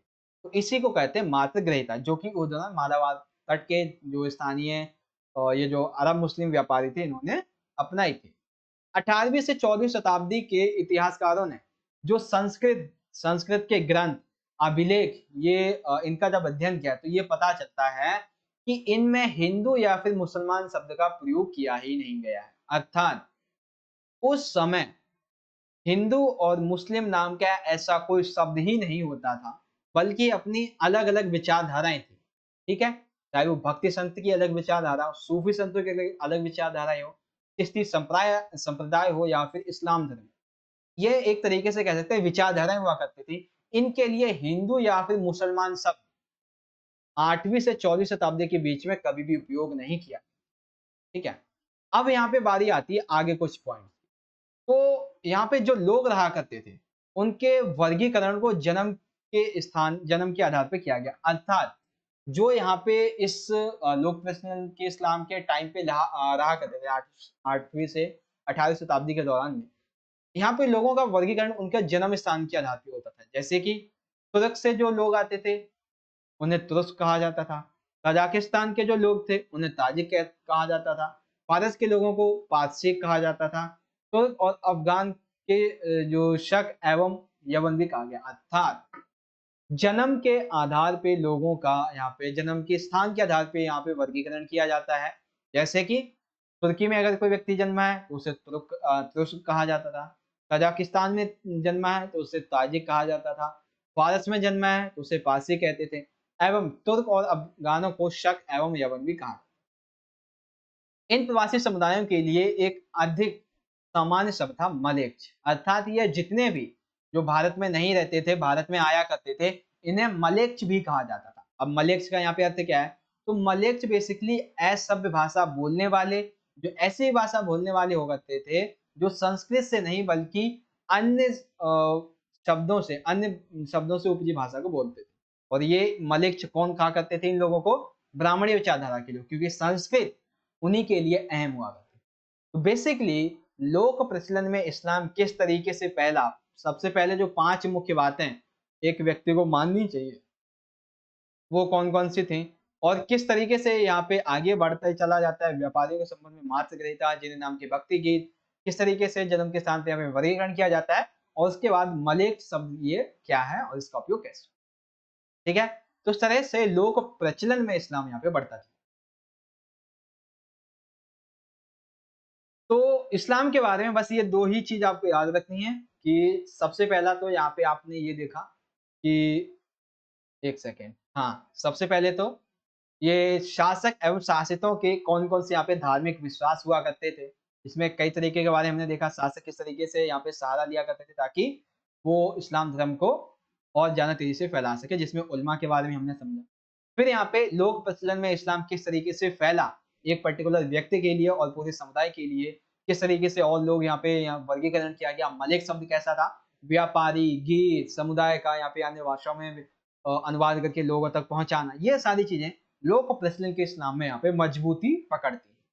ठीक है? तो इस्लाम के बारे में ये टॉपिक कंप्लीट हो जाता है। ठीक है? अगर आपको ये समझ में आया हो तो वीडियो को लाइक कीजिएगा, ज़्यादा से ज़्यादा अपने दोस्तों के साथ शेयर कीजिएगा, कमेंट कीजिएगा और चैनल को भी सब्सक्राइब कर लेना। दोस्तों के साथ ज़रूर शेयर करना ताकि उन्हें भी पता चले। अगला टॉपिक डिस्कस करते हैं। अगला टॉपिक है सूफी मत का विकास। काफी बड़ा टॉपिक है ये हमारा, सूफी मत का विकास। तो बेसिकली यहाँ पे सूफी मत से आप क्या समझते हैं? तो सूफी मतों के संबंध में यहाँ पे खानका सबसे अहम रोल प्ले करती है। तो सूफी संत धर्म प्रचारकों के ये रहने का स्थान हुआ करता था खानका। ठीक है, इस खानका का नियंत्रण शेख, पीर, मुर्शिदों के द्वारा किया जाता था। अर्थात खानका में शेख, पीर, मुर्शिद ये रहा करते थे, इनके अनुयायी रहा करते थे और नियंत्रण इन तीन लोगों के हाथों में था। ठीक है, तो खानका क्या है? बेसिकली ये सूफी संत हो गए, ये जो धर्म प्रचारक है, इनके रहने के स्थान हुआ करते थे, जिसका नियंत्रण शेख, पीर एवं मुर्शिद के हाथों में हुआ। अब ये जो तीनों ही व्यक्ति हैं, चाहे शेख हो, पीर हो, मुर्शिद हो, ये क्या करते थे? अपने अनुयायियों की भर्ती किया करते थे। अर्थात समय समय पर ये अपने मुरीदों की, इनके अनुयायी क्या कहलाते हैं? मुरीद कहलाते थे। तो उन मुरीदों की ये भर्ती किया करते थे ताकि आने वाले टाइम पे उन्हें ये अपना वारिस घोषित कर सके। जब इनका टाइम पूरा होने को आएगा तब उन्हें अपना वारिस घोषित कर सके और उन्हें पीर, मुर्शिद या शेख बनाया जा सके। इसलिए ये अनुयायियों को भी इस खानकाह में भर्ती करके रखा गया। आध्यात्मिक विभाग के नियम निर्धारित किए, अर्थात खानकाह में किस तरीके से जो नियम है वो चलेंगे, कौन कौन से लोगों को कैसे नियम अपनाने पड़ेंगे, वो नियम इन्होंने अपने निर्धारित कर रखे थे। ठीक है, 12वीं शताब्दी के आसपास इस्लामिक दुनिया में सूफी सिलसिला का यहाँ पे गठन होता है। अर्थात शुरुआत में जब खानका विकसित होती है, नियंत्रण होने लगता है, अनुयायी यहाँ पे भर्ती किए जाने लगते हैं। ठीक है, नियम तय किए जाते हैं। इसके पश्चात यहाँ पर 12वीं शताब्दी के आसपास इस इस्लामी दुनिया में, क्योंकि हमें पता है 13वीं शताब्दी में पूर्ण तरीके से इस्लाम यहाँ पे घोषित हो चुका था, तो शुरुआत तो पहले से ही हो चुकी थी, तो इसीलिए इसे इस्लामिक दुनिया भी कहा जाता है 12वीं शताब्दी। तो 12वीं शताब्दी में सूफी सिलसिला का यहाँ पे गठन शुरू हो गया। अब ये सिलसिला का अर्थ क्या है? तो सिलसिला का अर्थ होता है जंजीर। शाब्दिक अर्थ है इसका जंजीर। इसका मतलब क्या है? इसका सिंपल सा मतलब ये है, जो शेख एवं मुरीद के बीच एक रिश्ते का घोतक होती थी, यानी कि इनके बीच के एक रिश्ते का प्रतीक हुआ करती थी, जिसे हम सिलसिला कहते हैं। पहली इसकी अटूट कड़ी पैगंबर मोहम्मद को माना जाता है। अर्थात सिलसिला का यहाँ पे जो गठन है वो हुआ 12वीं शताब्दी के आसपास इस इस्लामिक दुनिया में, जिसका शाब्दिक अर्थ होता है जंजीर। अर्थात शेख तथा मुरीदों के बीच में एक रिश्ते का घोतक होती थी, रिश्ते का एक तरीके से कह सकते हैं प्रतीक होती थी ये जंजीर। शाब्दिक अर्थ जिसका सिलसिला है, मतलब सिलसिला का शाब्दिक अर्थ है, जिसकी पहली अटूट कड़ी पैगंबर मोहम्मद को माना जाता है। अब यहाँ पे जब ही ये जो खानकाह में शेख रहा करते थे या पीर वगैरह, जब इनकी मृत्यु हो जाती थी तो इन पीर की दरगाह मुरीदों के लिए एक भक्ति का स्थान बन जाती। ठीक है, अर्थात जब किसी पीर की मृत्यु हो जाती थी तो उन्हें जहाँ पे दफनाया जाता था, तो उनकी जो दरगाह हुआ करती थी, उनकी दरगाह इन मुरीदों के लिए भक्ति का स्थान बन जाती थी। क्यों? क्योंकि उनका ऐसा मानना था कि ये जो पीर होते हैं ये अल्लाह और मुरीदों के बीच में एक कड़ी का कार्य करते हैं, और इस कड़ी की सबसे पहली अटूट कड़ी क्या है? पैगंबर मोहम्मद की। अब यहाँ पे एक परिपाटी विकसित हो जाती है। कौन सी परिपाटी? उर्स परिपाटी। कैसे? क्योंकि जब पीर की मृत्यु हो जाती थी तो उस स्थान को दरगाह के रूप में विकसित कर दिया जाता था, जो कि मुरीदों के लिए एक भक्ति का स्थान बन जाता था। तो यहाँ पे उस परिपाटी को विकसित किया गया। कैसा? पीर की दरगाह पर जियारत अर्थात दर्शन करना या फिर तीर्थ यात्रा, इसके लिए मतलब कि यहाँ पे जाने की एक परंपरा चल रही थी। क्योंकि लोग ऐसा मानते थे कि मृत्यु के पश्चात पीर ईश्वर में एकीभूत हो जाते हैं और उनके दर्शन मात्र से आप इस जन्म से और इस मनुष्य के तुच्छ जन्म से मुक्ति पा सकते हो। इसीलिए ये पीरों की दरगाह पर जाया करते थे, उनकी जियारत करते थे, अर्थात उनकी तीर्थ यात्रा करते थे। इससे हम उस परिपाटी कहते हैं। ठीक है, लोग जो थे वो आध्यात्मिक और ऐहिक कामनाओं की पूर्ति के लिए उनका आशीर्वाद लेने के लिए जाते थे। अर्थात पीरों की दरगाहों पर बहुत से जो मुरीद हुआ करते थे वो कई बार अपनी कामनाओं की पूर्ति के लिए एवं आशीर्वाद लेने के लिए, कई बार आध्यात्मिक तौर तरीकों को विकसित करने के लिए वहां पे मनोकामना मांगने के लिए भी जाया करते। तो सूफी मत के विकास में सबसे पहली चीज आपने समझी कि खानका क्या थी, इसका निंदन कैसे होता था, और उसके बाद सिलसिला शब्द का यहाँ पे शाब्दिक अर्थ क्या है, जिसकी पहली अटूट कड़ी पैगंबर मोहम्मद को माना जाता है, और उसके बाद उस परिपाटी क्या है। ठीक है, आगे समझिए। इसमें सूफी मत जो था इसमें खानका के बाहर का जीवन कैसा हुआ। तो बेसिकली यहाँ पर कुछ रहस्यवादी, अर्थात देखो, खानका के बाहर जीवन का मतलब क्या हो गया, खानका से जो बाहर रहते थे, यानी कि जो किसी भी एक पर्टिकुलर स्थान पे नहीं रह सकते थे, तो कुछ रहस्यवादी सूफी सिद्धांतों की व्याख्या के आधार पे एक नए आंदोलन की नींव रखी गई। इन्होंने क्या किया, यानी कि सूफी संतों में कुछ ऐसे लोग थे जो खानका से बाहर आ करते, यानी कि इन्होंने खानका का तिरस्कार किया, ठीक है, और इन्होंने एक सामान्य सी फकीर जिंदगी जीने की बात कही। इन्होंने निर्धनता और ब्रह्मचार्य, अर्थात गरीबी को और ब्रह्मचार्य अपनाने को अधिक महत्व दिया और इसका प्रचार प्रसार किया। इन्हें अलग अलग नामों से जाना जाता है, जैसे कि कलंदर, मदारी, मलंग और हेंद्री, ठीक है। तो खानका से बाहर की जब भी हम बात करेंगे तो हम ये कहेंगे कि कुछ सूफी संत ऐसे थे जिन्होंने खानका का तिरस्कार किया एवं उन्होंने फकीर की जिंदगी बिताने का प्रयास किया और उन्होंने लोगों को भी इस ओर आकर्षित किया। साथ ही साथ गरीबी को और ब्रह्मचार्य को अपनाना इन्होंने बहुत अहम माना था। इन्हें अलग अलग नामों से भी पुकारा जाता है। अब यहाँ पे दो तरीके के आ जाते हैं, एक होते हैं बेशरिया और एक होते हैं बाशरिया। तो बेशरिया क्या थे, शरिया की अवहेलना करने वाले, और बाशरिया शरिया का पालन, अर्थात, और ये शरिया क्या होता है, तो शरिया मुस्लिम धर्म में एक ऐसा कानूनी दस्तावेज है जिसके द्वारा उसकी जनता शासित होती है, जैसे हमारा भारतीय संविधान, ठीक है। ऐसे ही उनके धर्म के लिए, उनके धर्म के अकॉर्डिंग उनके पास ये एक दस्तावेज होता है, कानूनी दस्तावेज, ठीक है। तो जो लोगों ने इनकी अवहेलना की उन्हें बेशरिया कहा गया और जिन्होंने इसका पालन किया उसे बाशरिया कहा गया, ठीक है। तो खानका के बाहर ये लोग कैसे रहते थे, इन्होंने तिरस्कार किया, फकीर की जिंदगी को अपनाया और निर्धनता और गौरव, इसको गौरव प्रदान किया। साथ ही साथ यहाँ पे बेशरिया और बाशरिया भी आ। अगला टॉपिक यहाँ पे आ जाता है चिश्ती खानका में जीवन। देखो, खानका तो नॉर्मली बेसिकली क्या था, सूफी संत और जो धार्मिक प्रचारक उनके रहने का स्थान जहाँ पे शेख पीर मुर्शिद रहा करते थे। लेकिन चिश्ती खानका में जीवन कैसे चलता था इसको समझो। तो बेसिकली खानका जो है वो एक सामाजिक जीवन का केंद्र बिंदु हुआ करता था चिश्ती खानका के दौरान। तो यहाँ पे सबसे अहम जो खानका मानी जाती है वो है शेख निजामुद्दीन औलिया की, कहाँ पर स्थित है, वर्तमान के दिल्ली में स्थित है, ठीक है। अब देखो, खानका जो थी, यहाँ पे कई छोटे छोटे कमरे हुआ करते थे और एक बड़ा हॉल भी हुआ करता था, जहाँ सहवासी अतिथि रहते थे, उपासना किया करते थे। साथ ही साथ शेख एक छोटे से कमरे में छत पर रहा करते थे, जहाँ पे वे मेहमानों के साथ में सुबह शाम मिला करते थे। आंगन जो था वो एक गलियारे से यहाँ पे जुड़ा हुआ था। खानका के चारों ओर इसे दीवारों से भी घेरा गया था। अर्थात यहाँ पे जब भी हम खानका, चिश्ती खानका में जीवन की बात करते हैं तो यहाँ पे खानका एक सामाजिक जीवन का केंद्र बिंदु होती है, जहाँ पर इस खानका में छोटे छोटे कमरे हुआ करते थे, एक बड़ा हॉल हुआ करता था। यहाँ पे सहवासी यानी कि कुछ इनके अनुयायी अतिथि रहा करते थे, यहाँ पे उपासना किया करते थे। शेख जो था वो सबसे टॉप पर, खानका में सबसे ऊपर छोटे से कमरे में रहता था, जहाँ पर सुबह शाम में मेहमानों से मिला करते थे।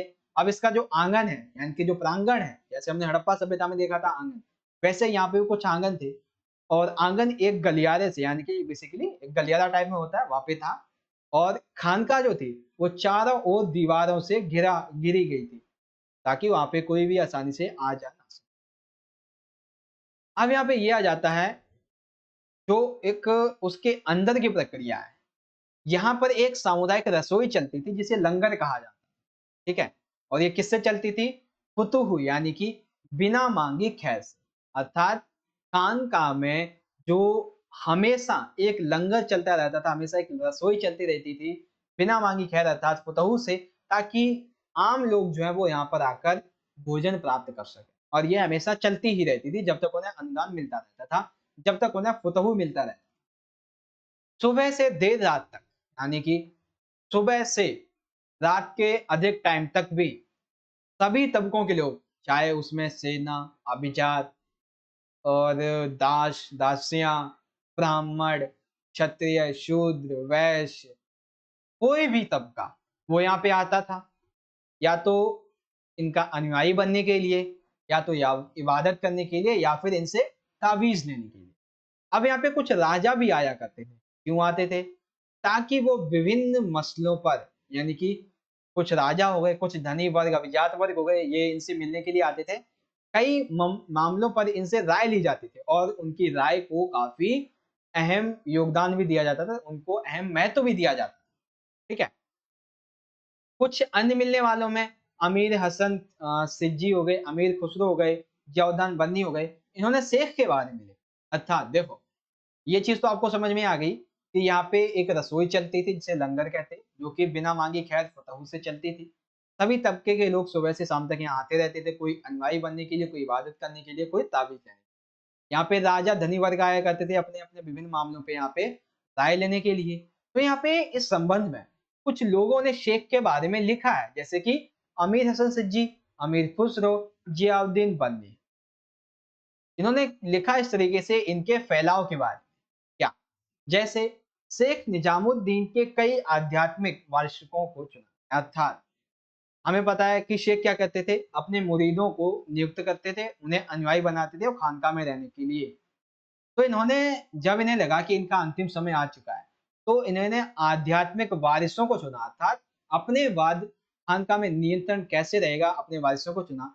उन्हें अलग अलग भागों में खानकाह स्थापित करने के लिए भेजा। अर्थात मान लेते हैं कोई खानकाह उस टाइम पे ये दिल्ली में ही थे, तो यहाँ के जो शेख हैं, उनको लगा कि हमारा अंतिम समय आ चुका है, तो उन्होंने कुछ अपने अनुयायियों को नियुक्त किया और उन्होंने इसे देश के विभिन्न भागों में भेज दिया कि अब तुम वहां पे जाओ और खानकाह की स्थापना करो, और जिस तरीके से मैंने आप सभी को नियुक्त किया, ऐसे ही आप भी अपने अनुयायियों को नियुक्त करो और उन्हें भी और दूर तक फैलने की कहो।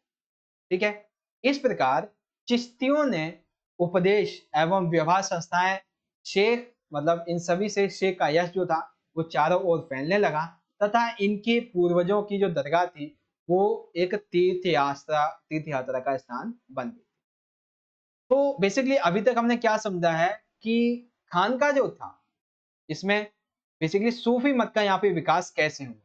ठीक है। तो हमने क्या देखा, खानका क्या होती है, इसका नियंत्रण किसके द्वारा होता है, 12वीं शताब्दी में जो सिलसिला यहाँ पे गठित होता है जिसका शाब्दिक अर्थ जंजीर होता है, और यहाँ पे एक जो परिपाटी चलती है उस परिपाटी, ये क्या होती है ये हमने डिस्कस की। उसके पश्चात यहाँ पे और भी चीजें हमने देखी कि खानका के बाद जो लोग खानका में नहीं रहा करते थे उनका जीवन आगे कैसे चलता था, बेशरिया क्या थे, बाशरिया क्या थे। देन हमने यहाँ पे देखा कि एक तरीके से चिश्ती खानका में जो जीवन है वो किस तरह का यहाँ पे चलता था, और उसके पश्चात यहाँ पे रसोई वगैरह हुआ करती थी, सभी तबके के लोग आते थे, और इनका फैलाव किस तरीके से हुआ जिसके बारे में कई लेखकों ने यहाँ पे लिखा। ठीक है। अगले टॉपिक को डिस्कस करते हैं। अगला टॉपिक है जियारत और कवाली के बारे में।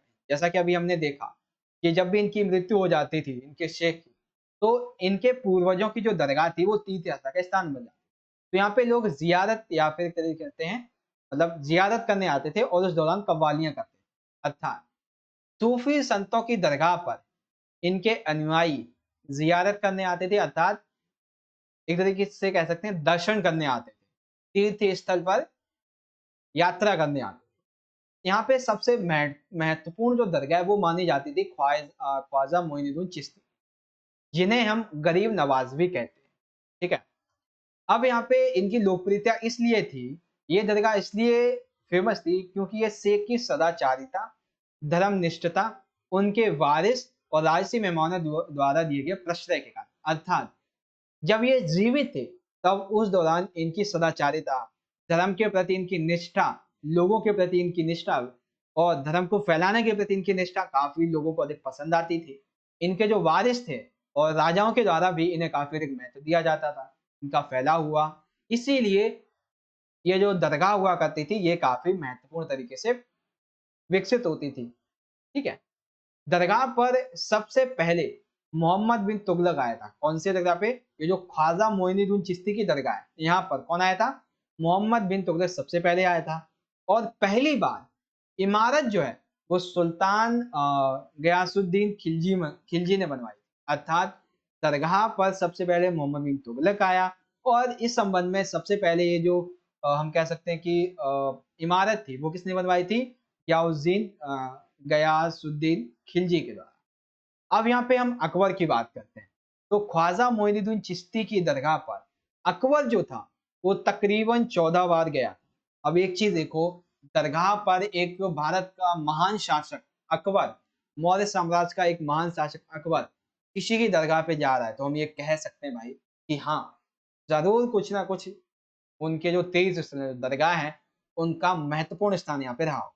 ठीक है, ये कई बार तो एक साल में 2-3 बार भी जाते थे, कई बार साल में एक ही बार जाते थे। क्यों जाते थे? कई बार तो अकबर जो था, जब किसी देश पे या फिर कहीं दूसरे राज्य पे आक्रमण करना चाहते थे, तो जीत की कामना के लिए जाते थे।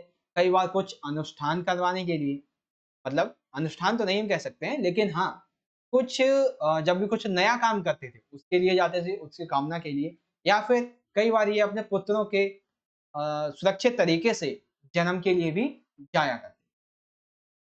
तो यहाँ पे हमने एक चीज तो समझ ली है कि दरगाह जो थी वो किस तरीके से मुस्लिम संप्रदाय में, यानी कि चिश्तियों के लिए काफी ज्यादा महत्वपूर्ण हुआ करती थी। ठीक है, जिसमें से सबसे पहले क्या है, ख्वाजा मोइनुद्दीन चिश्ती। और जब भी ये यात्रा की जाती, जब भी जियारत आती निकलती थी, तब हमेशा प्रत्येक यात्रा पर बादशाह जो थे वो दान और भेंट दिया करते थे, जिसका ब्यौरा हमें शाही दस्तावेजों में भी मिलता है। ठीक है, अब यहाँ पे क्या होता था, जब भी ये ज़ियारत या फिर कव्वाली वगैरह होती थी, जब हम मतलब कि जब ये लोग चिश्ती लोग यात्रा पे जाते थे, तब ये कव्वालों द्वारा प्रस्तुत किए गए रहस्यवादी गीतों का भी गुणगान करते थे। अर्थात जब भी ज़ियारत की जाती थी तीर्थस्थलों की, तब हमेशा कव्वालों का उपयोग किया जाता है, कव्वाली का उपयोग किया जाता है। कव्वाली अर्थात एक तरीके से ये रहस्यवादी गुणगान हुआ करते थे। तो जितने भी लोग ज़ियारत में जाते थे, वो कुछ कव्वालों को अपने साथ लेके जाते थे, ताकि गुणगान करते हुए चलें। तो उनके जो प्रस्तुत गीत हैं, उनको रहस्यवादी गुणगान कहा जाता है। इस दौरान यहाँ पे सभा को महत्व दिया जाता था, जो कि इस ओर संकेत करता है कि चिश्ती स्थानीय संप्रदाय भक्ति परंपरा से जुड़े थे। अर्थात यहाँ पर ये जो चिश्ती संप्रदाय है, इसमें सभा को महत्वपूर्ण स्थान दिया गया। ठीक है, जिसकी वजह से हम ये कह सकते हैं कि चिश्ती संप्रदाय भक्ति जो संप्रदाय था, उससे एक तरीके से हम कह सकते हैं परिचित था, उससे जुड़ा हुआ। ठीक है, ये चीज आपको समझ में आ गई। तो यहाँ पे एक चीज आपको समझ में आ चुकी होगी कि चिश्तियों की उपासना में जब ये लोग जियारत करने जाते थे, ये जियारत क्या होती है, ख्वाजा मोइनुद्दीन चिश्ती की दरगाह महत्वपूर्ण क्यों है, इसकी लोकप्रियता क्यों है, सबसे पहले यहाँ पे कौन गया, अकबर के बारे में हमने देखा, दान भेंट वगैरह ये सारी चीजें हमने डिस्कस की। जियारत कव्वाल क्या होते हैं ये भी हमने डिस्कस कर, और उससे पहले हमने खानकाह में जीवन, ये तो खैर हमने पहले डिस्कस किया। अब यहाँ पे ये आ जाता है, इन लोगों ने आपस में भाषा और संपर्क का विकास किस तरीके से किया।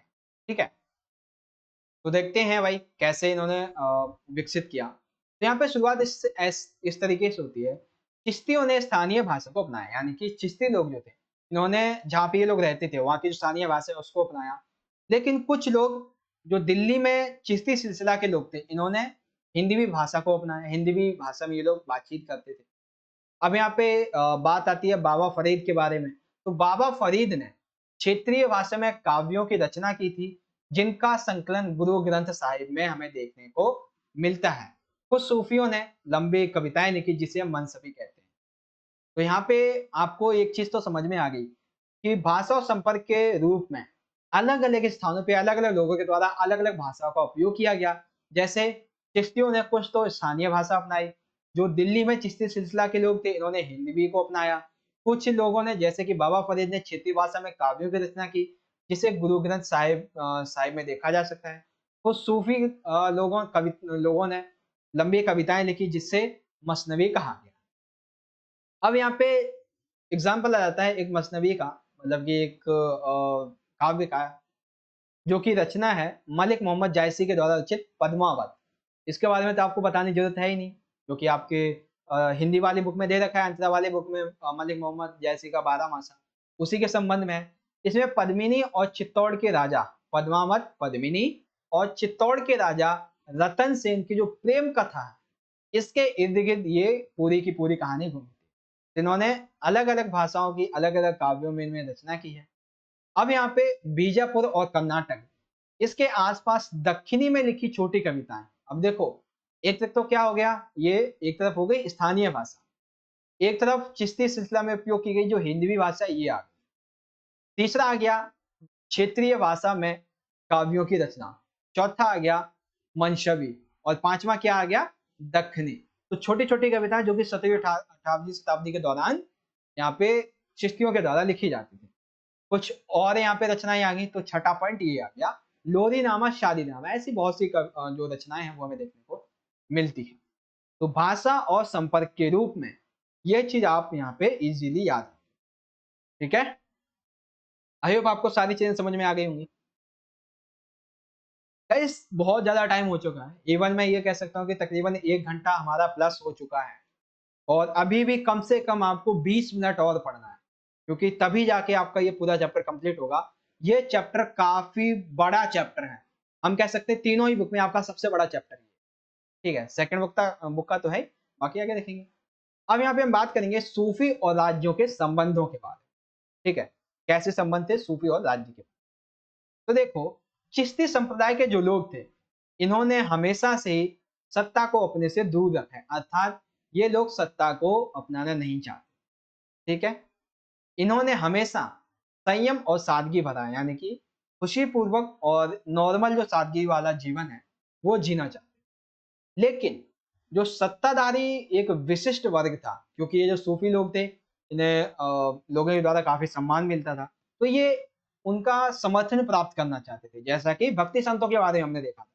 ठीक है, तो सत्ताधारी विशिष्ट वर्ग अगर बिना मांगे इनको भेंट देते थे, किनको, सूफी संतों को, तो ये आसानी से स्वीकार कर लेते थे, क्योंकि अगर आपके पास भेंट आ रही है तो आप क्यों मना करोगे। ठीक है, संतालों ने खानका को कर मुक्त भूमि अनुदान में दी। अर्थात देखो, राज्यों ने सूफी संतों का समर्थन प्राप्त करने के लिए क्या किया, उन्हें बिना मांगे भेंट देते थे।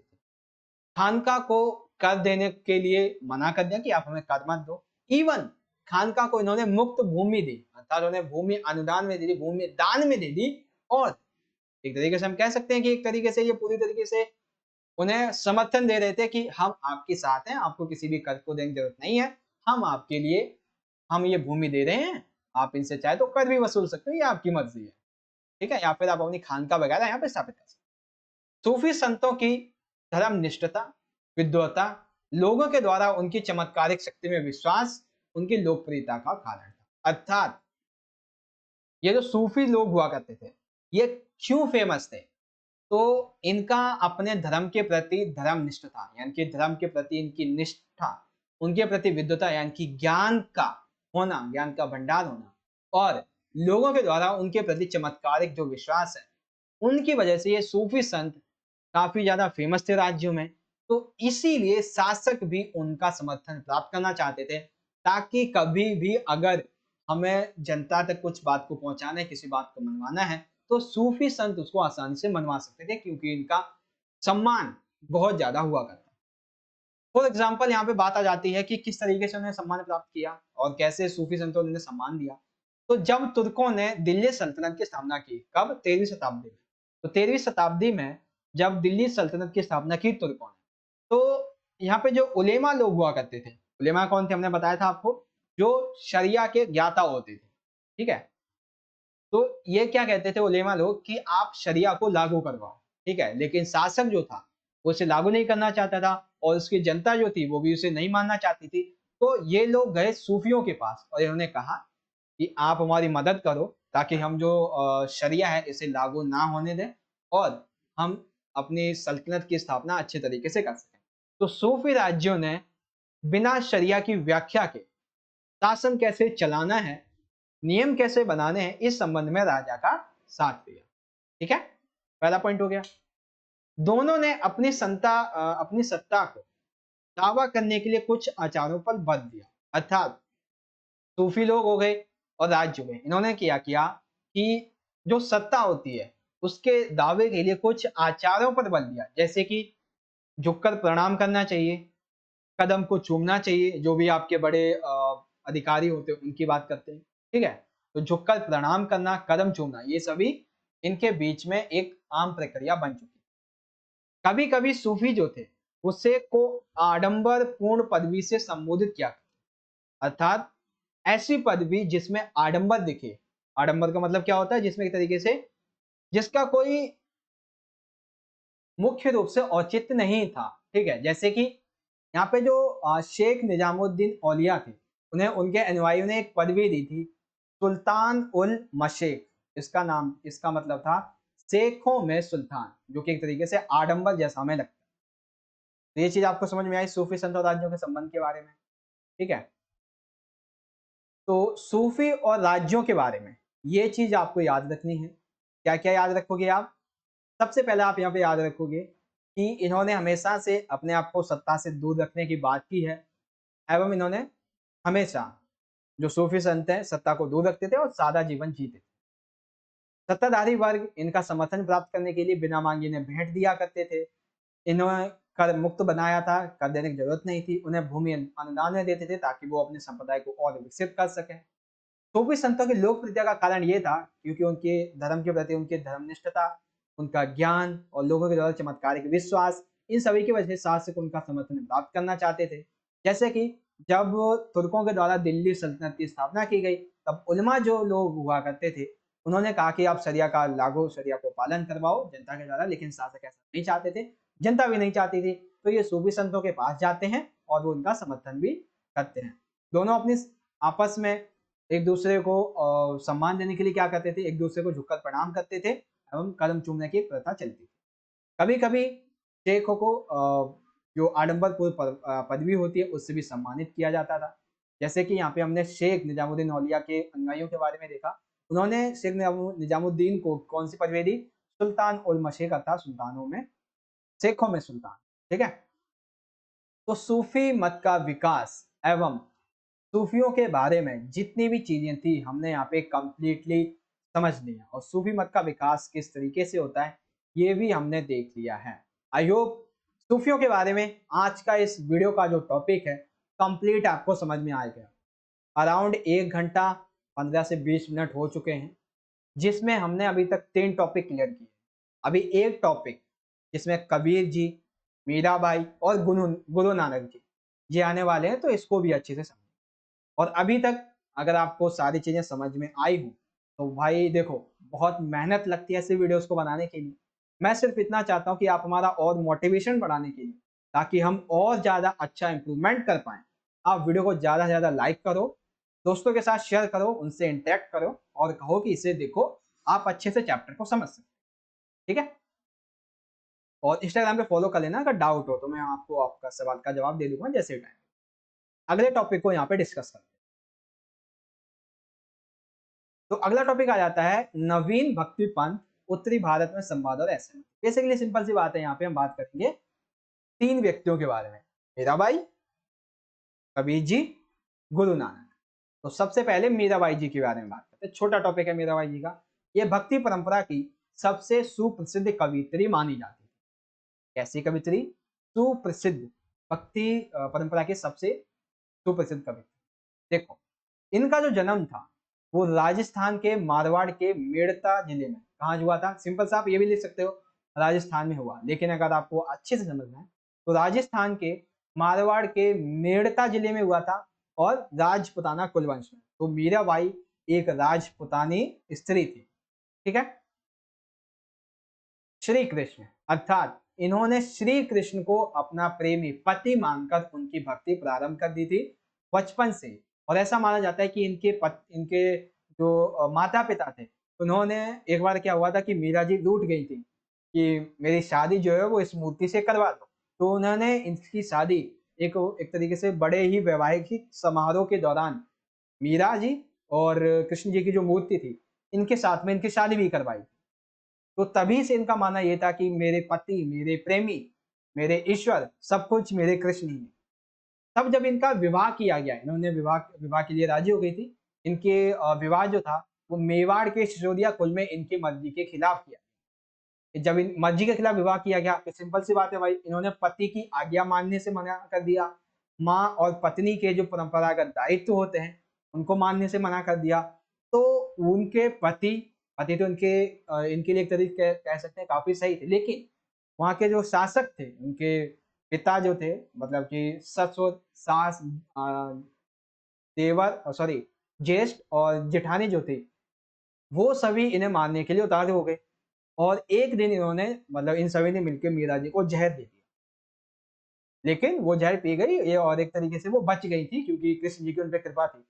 तो आगे चल के ये महल से निकल के भागने में सफल हुई और ये घुमक्कड़ गायिका बन गई, ठीक है।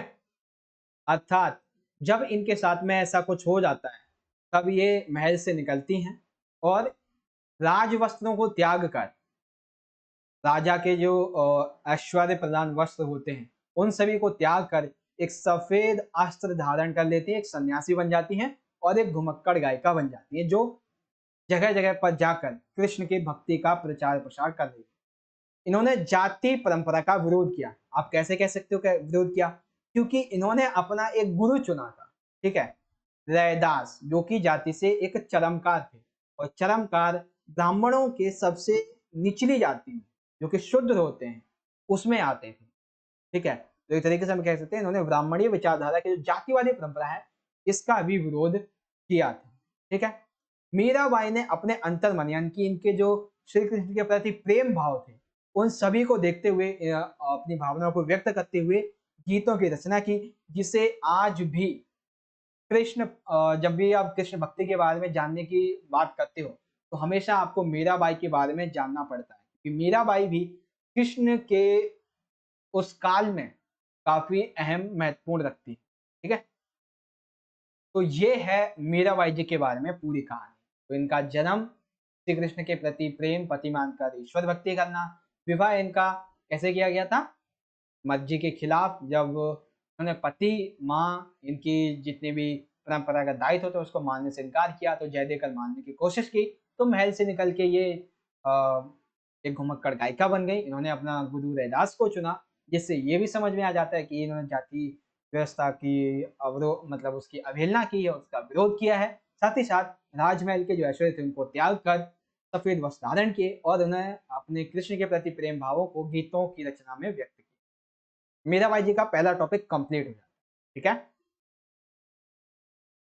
अब यहाँ पे दूसरा टॉपिक आ जाता है कबीर जी के बारे में। तो कबीर जी का जो जन्म था वो वाराणसी में हुआ था। इन्हें एक महान संत एवं समाज सुधारक कवि भी माना जाता है, लेकिन इनका जो जन्म है जो वाराणसी में हुआ है इसको लेके विवाद है। कौन सा विवाद है?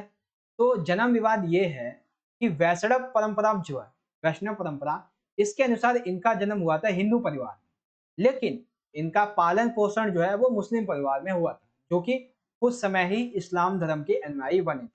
तो वैष्णव परंपरा के लोग ये कहते हैं कि कबीर जो है वो एक हिंदू है। इस्लामी धर्म परंपरा के लोग ये कहते हैं कि कबीर जो है वो इस्लाम धर्म के व्यक्ति हैं, क्योंकि इनके परिवार ने कुछ समय पहले ही इस्लाम धर्म को अपनाया था। तो इनके जन्म को लेकर कुछ अपवाद है, कुछ विवाद है एक तरीके। ऐसा माना जाता है कबीर जी कबीर जी जो थे इन्हें भक्ति का मार्ग दिखाने वाले इनके गुरु रामानंद थे, जो कि इनकी आयु से लगभग 200 वर्षों से कम या ज्यादा की स्थिति पे रहे होंगे। तो अगर हम इनके गुरु की बात करें तो इनका एक साथ होना असंभव प्रतीत होता है, क्योंकि जब तक इनकी आयु को अगर हम 200 वर्षों तक ऊपर नीचे नहीं कर देते हैं, मतलब अंतर जो वो 200 वर्षों की आयु का है जन्म के अकॉर्डिंग, तो हम ये कह सकते हैं कि ऐसा असंभव होता है, ठीक है। कबीर पहले भी और आज भी उन सभी लोगों के लिए एक प्रेरणा के स्रोत के रूप में सामने आए हैं जो सत्य की खोज में रूढ़िवादी धार्मिक सामाजिक परंपराओं विचारों को प्रश्नवाचक के नजरिए में देखते हैं। अर्थात कबीर जी हमेशा से उन लोगों के लिए प्रेरणा का स्रोत रहे हैं जिन्होंने हमेशा से ब्राह्मणीय विचारधारा और जो सगुण भक्ति है उसका उसका विरोध किया हो, क्योंकि इन्होंने हमेशा निर्गुण भक्ति की बात की है। अब इन्होंने क्या किया है, परम सत्य अर्थात ईश्वर को वर्णित करने के लिए कई तरीकों का सहारा लिया। अब वो तरीके कौन कौन से हैं? तो इन्होंने सबसे पहले हम इस्लाम दर्शन की बात करते हैं। तो इस्लाम दर्शन के अकॉर्डिंग इन्होंने सत्य को अल्लाह, खुदा, हजरत और पीर का है, जिसके बारे में हमने इस्लाम धर्म में देखा था क्या होते हैं ये। वेदांत दर्शन से प्रभावित होकर इन्होंने सत्य को अलग, अदृश्य और निराकार कहा है। कुछ कविताओं में जिसमें इस्लामी दर्शन के एकेश्वरवाद, मतलब कि एक ही ईश्वर है, मूर्ति भंजन यानी कि मूर्ति पूजा नहीं होती है, इसका समर्थन करते हैं। और हिंदू धर्म में जो बहुईश्वरवाद और जो मूर्ति पूजा है इसका खंडन। अर्थात कबीर जी के द्वारा परम सत्य को वर्णित करने के लिए कई परिपाटियों में अलग अलग नामों का सहारा लिया इन्होंने। इस्लामी दर्शन में इन्होंने कुछ इन नामों को पुकारा है। सत्य को इन्होंने अल्लाह, खुदा, हजरत और पीर कहा है। वेदांत दर्शन से इन्होंने अलग यानी कि अदृश्य और निराकार कहा है। इस्लामी दर्शन की कुछ कविताओं में इन्होंने एकेश्वरवाद, मूर्ति भंजन इसका समर्थन करते हैं। एकेश्वरवाद यानी कि एक ही ईश्वर है, मूर्ति भंजन यानी कि मूर्ति आकार नहीं होता है, इसका ये समर्थन करते हैं। हिंदू धर्म में जो बहु ईश्वर की कल्पना है उसका ये असमर्थन करते हैं, उसका खंडन करते हैं। मूर्ति पूजा इसका भी ये खंडन करते हैं, उसका असमर्थन। तो कबीर जी के द्वारा किस तरीके से कौन कौन से मतलब कौन कौन से ऐसे तरीके हैं जिसके द्वारा परम सत्य को वर्णित करना इन्होंने चाहा। तो सबसे पहले इनका जन्म कहाँ हुआ, जन्म इनका अपवाद क्या है। इनके गुरु रामानंद थे, लेकिन ये ऐसा होना संभव क्यों नहीं है। ये लोगों के लिए प्रेरणा का स्रोत कैसे, और परम सत्य को वर्णित के लिए इन्होंने हर एक धर्म में अलग अलग अपने जो नाम लिए हैं वो पुकारे। अब यहाँ पे कुछ चीजें और आ जाती हैं कबीर जी के बाद। तो कबीर जी की जो वाणी है इसको बीजक नामक ग्रंथ में लिखा गया। बेसिकली यहाँ पे 3 ग्रंथों की बात की गई। सबसे पहला है कबीर बीजक। तो कबीर बीजक कबीर के जो पंथी थे, कबीर पंथियों के द्वारा वाराणसी और उत्तर प्रदेश के स्थानों में संरक्षित, अर्थात कबीर बीजक कहाँ पर है, वाराणसी और उत्तर प्रदेश के स्थानों में संरक्षित है। फिर आता है कबीर ग्रंथावली। इसका संबंध राजस्थान के दादू पंथुओं से है, और आदि ग्रंथ साहिब इसमें भी कबीर के कुछ हमें पद संकलित देखने को मिलते हैं। अर्थात कबीर की वाणी जिसको हम बीजक ग्रंथ कहते हैं, इसमें कबीर बीजक जो कि कबीर पंथियों के द्वारा वाराणसी और उत्तर प्रदेश के स्थानों में संरक्षित, कबीर पंथी इसका संबंध राजस्थान के दादू पंथियों से, और आदि ग्रंथ इसमें कबीर जी के कुछ पदों को यहाँ पे संकलित किया गया है। कुछ चीजें और आ जाती हैं कि जितने भी ये कबीर बीजक नामक के ग्रंथ हैं, इन सभी का संकलन बहुत तेजी से इनकी मृत्यु के पश्चात भी होता रहा है, जैसे कि बंगाल, गुजरात, महाराष्ट्र ऐसे स्थानों पर भी किया गया। कबीर जी की ये जो जितनी भी रचनाएं हैं, इनमें एक शैली का उपयोग हमें देखने को मिलता है। कौन सी शैली, उलटवासी शैली, यानी कि उल्टी कही उक्तियां। अर्थात कबीर की रचनाओं में कुछ उक्तियां ऐसी हैं जिसको उल्टा गया है। जैसे कि इस प्रकार की लिखी गई जो रचनाएं होती हैं उसमें रोजमर्रा का अर्थ उलट दिया गया। कैसा उलट दिया गया है, उलटवासी रचनाओं का मतलब ये है परम सत्य के स्वरूप को समझने की मुश्किल को दर्शाता है। कैसे, जैसे कि देखो, केवल जा फूलिया बिन समंदर लागी आगे। अब यहाँ पे एक चीज आप देखो, समंदर लागी आगे यानी कि समंदर में आग लगी है। ऐसा हो सकता है भाई, नहीं हो सकता है, क्योंकि समंदर में तो आग लग ही नहीं सकती है।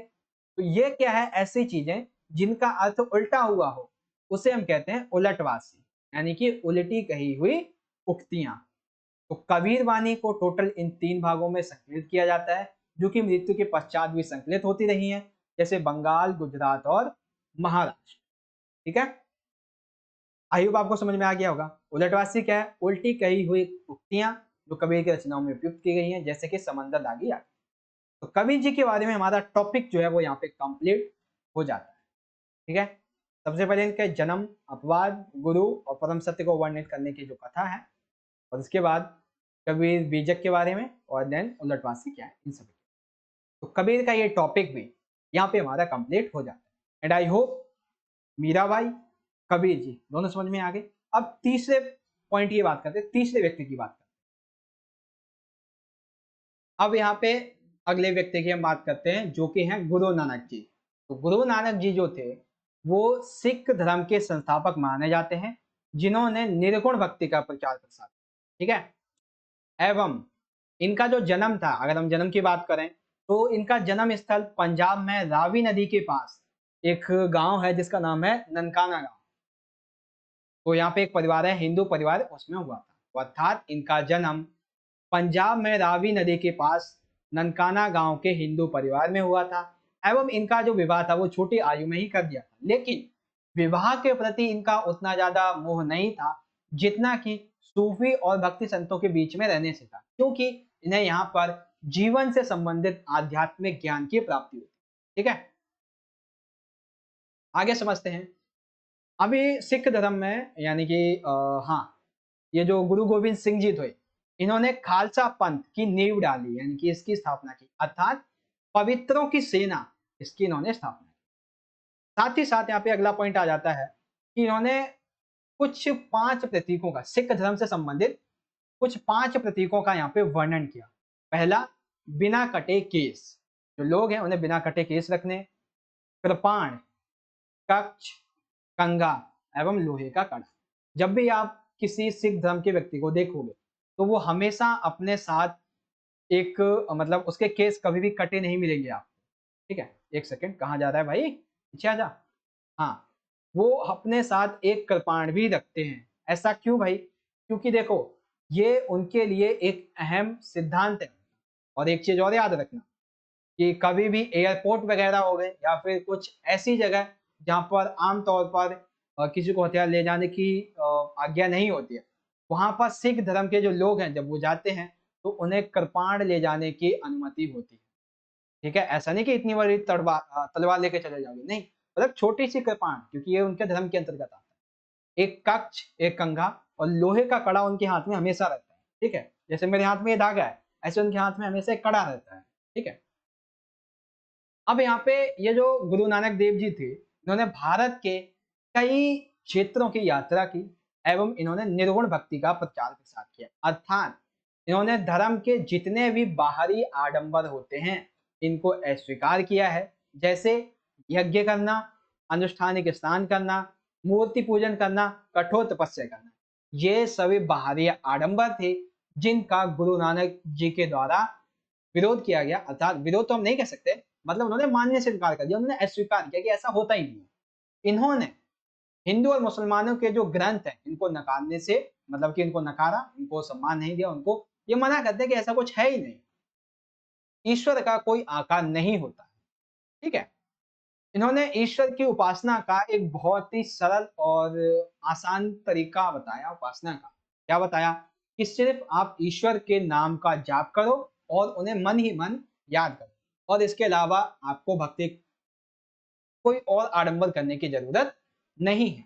ठीक है, अगला यहाँ पे ये कहते हैं कि इन्होंने अपने विचारों को पंजाबी भाषा में, जिसे हम शब्द कहते हैं, अर्थात अलग अलग रागों में गाए जाने वाले, तो इन्होंने अपने विचारों को पंजाबी भाषा में शब्द के माध्यम से लोगों के सामने रखा। गुरु नानक देव जी ने अपना अनुयायी जो था वो अंगद को चुना और इसे अपने बाद गुरु पद पे चुना। अर्थात अगर गुरु नानक की हम बात करें तो गुरु नानक जी के बाद गुरु पद पर कौन आया था? अंगद आया था। ठीक है, इस परिपाटी का अनुसरण लगभग 200 वर्षों तक किया जाता था। अब जब ये तो हो गए गुरु नानक जी की कुछ विशेषताओं के बारे में, अब जब गुरु नानक जी की मृत्यु हो जाती है उसके पश्चात एक बहुत बड़ा यहाँ पे परिवर्तन देखने को मिलता है। क्या? हमने ये देखा कि गुरु नानक देव जी किसी नए धर्म की स्थापना नहीं करना चाहते, बस वो अपने धर्म के लोगों को और एकत्र कर रहे थे। ठीक है, लेकिन जब इनकी मृत्यु होती है तो इनके अनुयायियों ने कुछ आचार विचारों को अलग कर दिया और इन्होंने हिंदू और मुसलमान इन दोनों को अलग करने की बात की, अर्थात इन दोनों को अलग चिन्हित कर दिया, और तभी से हिंदू और मुस्लिमों के बीच में एक तरीके से हम कह सकते हैं भेद बढ़ता चला गया। अब यहाँ पे एक पॉइंट आता है गुरुवाणी। गुरुवाणी क्या है?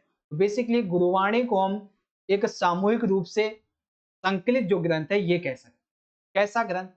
तो सिख धर्म में जो 5वें गुरु थे जिसका नाम था अर्जुन देव जी, इन्होंने क्या किया? बाबा गुरु नानक, यानी कि गुरु नानक जो संस्थापक है सिख धर्म के, इनका और इनके जो 4 उत्तराधिकारी रह चुके थे उनके बारे में, बाबा फरीद रविदास, कबीर की बाणी, इन सभी को आदि ग्रंथ साहिब में संकलित किया जिसे हम गुरुवाणी कहते हैं। गुरुवाणी क्या है? बेसिकली बाबा गुरु नानक, उनके 4 उत्तराधिकारी, बाबा फरीद रविदास, कबीर की बाणी, इन सभी को जब आदि ग्रंथ साहिब में संकलित किया गया तो इन्हें सामूहिक रूप से गुरुवाणी कहते हैं, जिसका कार्य 5वें गुरु अर्जुन देव जी के द्वारा किया।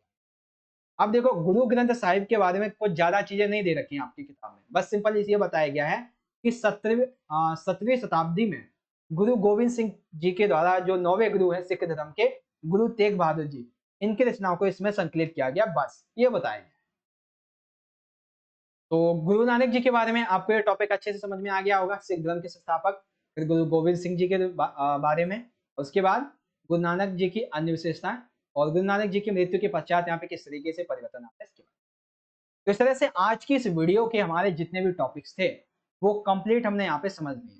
तो यहाँ पे हमने सबसे पहले देखा मीराबाई जी के बारे में, जो हमने चौथा टॉपिक चुना है। ठीक है, मीराबाई जी के बारे में, जन्म, श्री कृष्ण विवाह, और किस तरीके से गायिका बनती हैं, जाति प्रथा का विरोध करती हैं।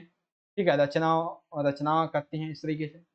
फिर हमने देखा कबीर जी के बारे में, इनका जन्म कैसे हुआ, जन्म को लेके क्या अपवाद है, इनके गुरु रामानंद जी जो थे इनको लेके अपवाद है, ये एक प्रेरणा का स्रोत रहे हैं व्यक्तियों के लिए।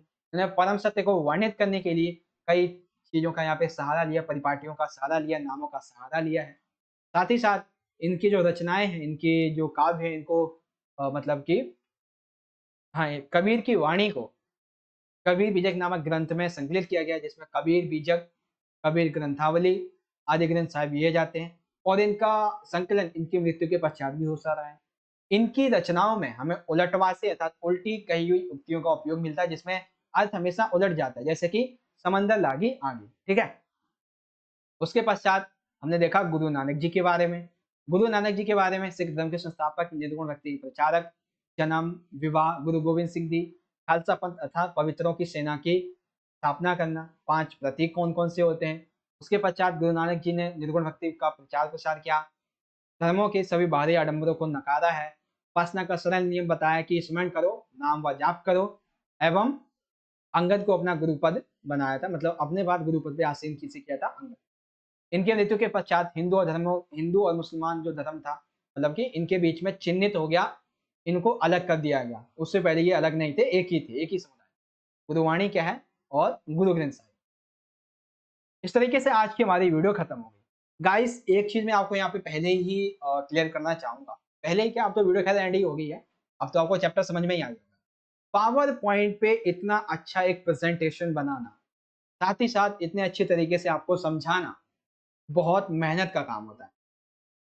मेरे साथ आपने भी तकरीबन अपना 1.5 घंटा यहाँ पे दिया है, तो मैं समझता हूँ कि आपको पूरा का पूरा आपने जो टाइम दिया है उसमें आपको पूरा का पूरा चैप्टर समझ में आ गया। और अगर आपका अभी भी कोई भी डाउट रह जाता है तो बेझिझक, बिना किसी डर के, बिना किसी मेहनत के आप हमें इंस्टाग्राम पे मैसेज कर सकते हैं। कोई डाउट रह जाता है, Telegram group JSK 12th class, इसे सर्च कर सकते हो। अदरवाइज आप डिस्क्रिप्शन बॉक्स में लिंक होगा, उसे जाके ज्वाइन कर सकते हो, क्योंकि यहाँ पे आपको इंपॉर्टेंट पीडीएफ नोट्स मिलते हैं। बस मेरी आपसे एक ही गुजारिश है, एक ही आपसे मैं चीज कहना चाहूंगा, जितना हो सके बच्चों इस वीडियो को अपने दोस्तों के साथ जरूर शेयर कीजिए, लाइक जितना हो सके कीजिए, ताकि ऐसे ही और भी इंपॉर्टेंट वीडियोस बनाने का हमारा मोटिवेशन बढ़ता रहे, हम आपके लिए ऐसे वीडियोस लाते रहें। कमेंट बॉक्स में अपना फीडबैक जरूर देना, ताकि मुझे समझ में आ सके कि जो मैंने आपको समझाया है वो पूरा का पूरा आपको समझ में आया है या नहीं, और फिर भी डाउट होता है तो इंस्टाग्राम पे मैसेज करो। मिलेंगे आपसे अगली वीडियो में, तब तक के लिए आप पढ़ते रहिए और अपना ख्याल रखिए। धन्यवाद। जय हिंद, वंदे मातरम।